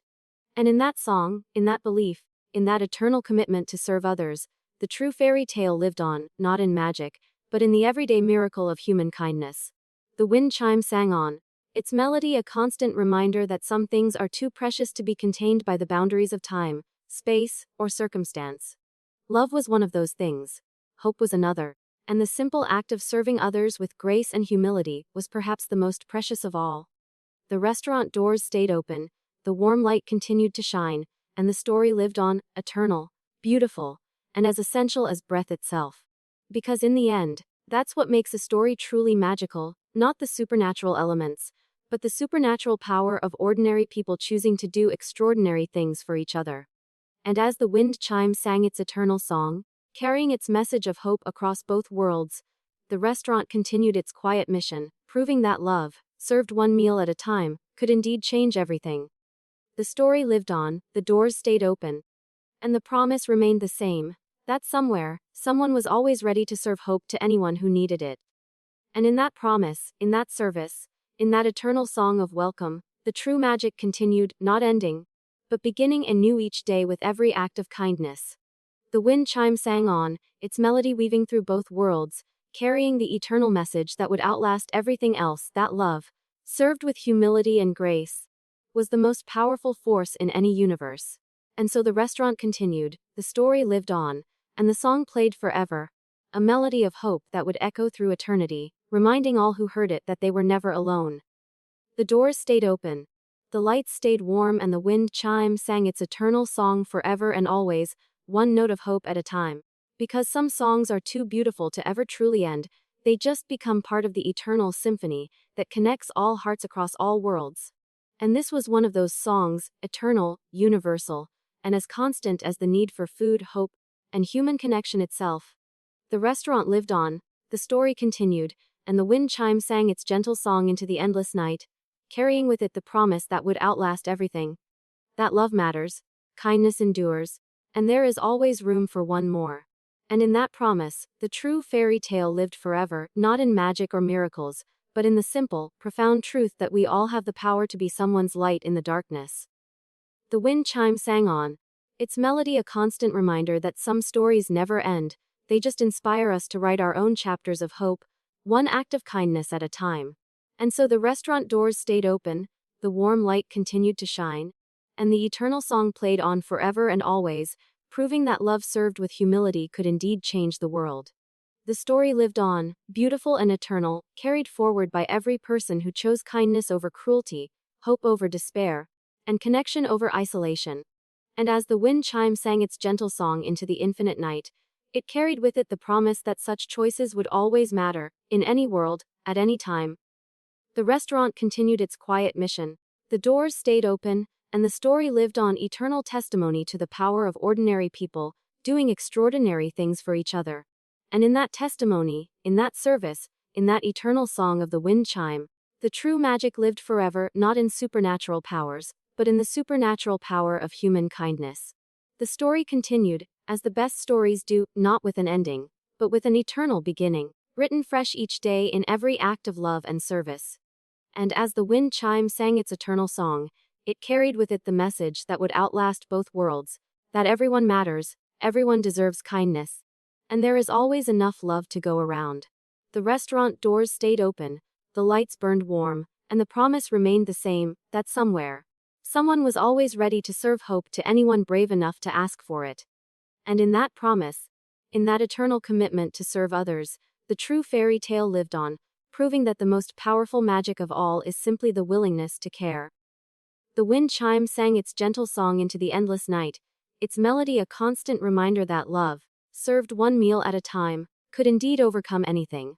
And so the story continued, eternal and beautiful, carried forward by the simple truth that in any world, at any time, kindness matters most of all. The restaurant lived on, the doors stayed open, and the wind chime sang its eternal song, forever and always, one note of hope at a time, proving that some stories are too beautiful to ever truly end. They just become part of who we are, inspiring us to write our own chapters of kindness in a world that desperately needs them. And as the wind chime sang its gentle song into the infinite darkness, it carried with it the eternal promise that love, served with grace and humility, would always light the way. The restaurant doors stayed open, and the story lived on forever and always, one bowl of hope at a time. Thank you for taking the time to listen to today's story. I truly appreciate your comments, feedback, and thoughts. Don't forget to like, comment, and subscribe to support the channel. See you again in the next story.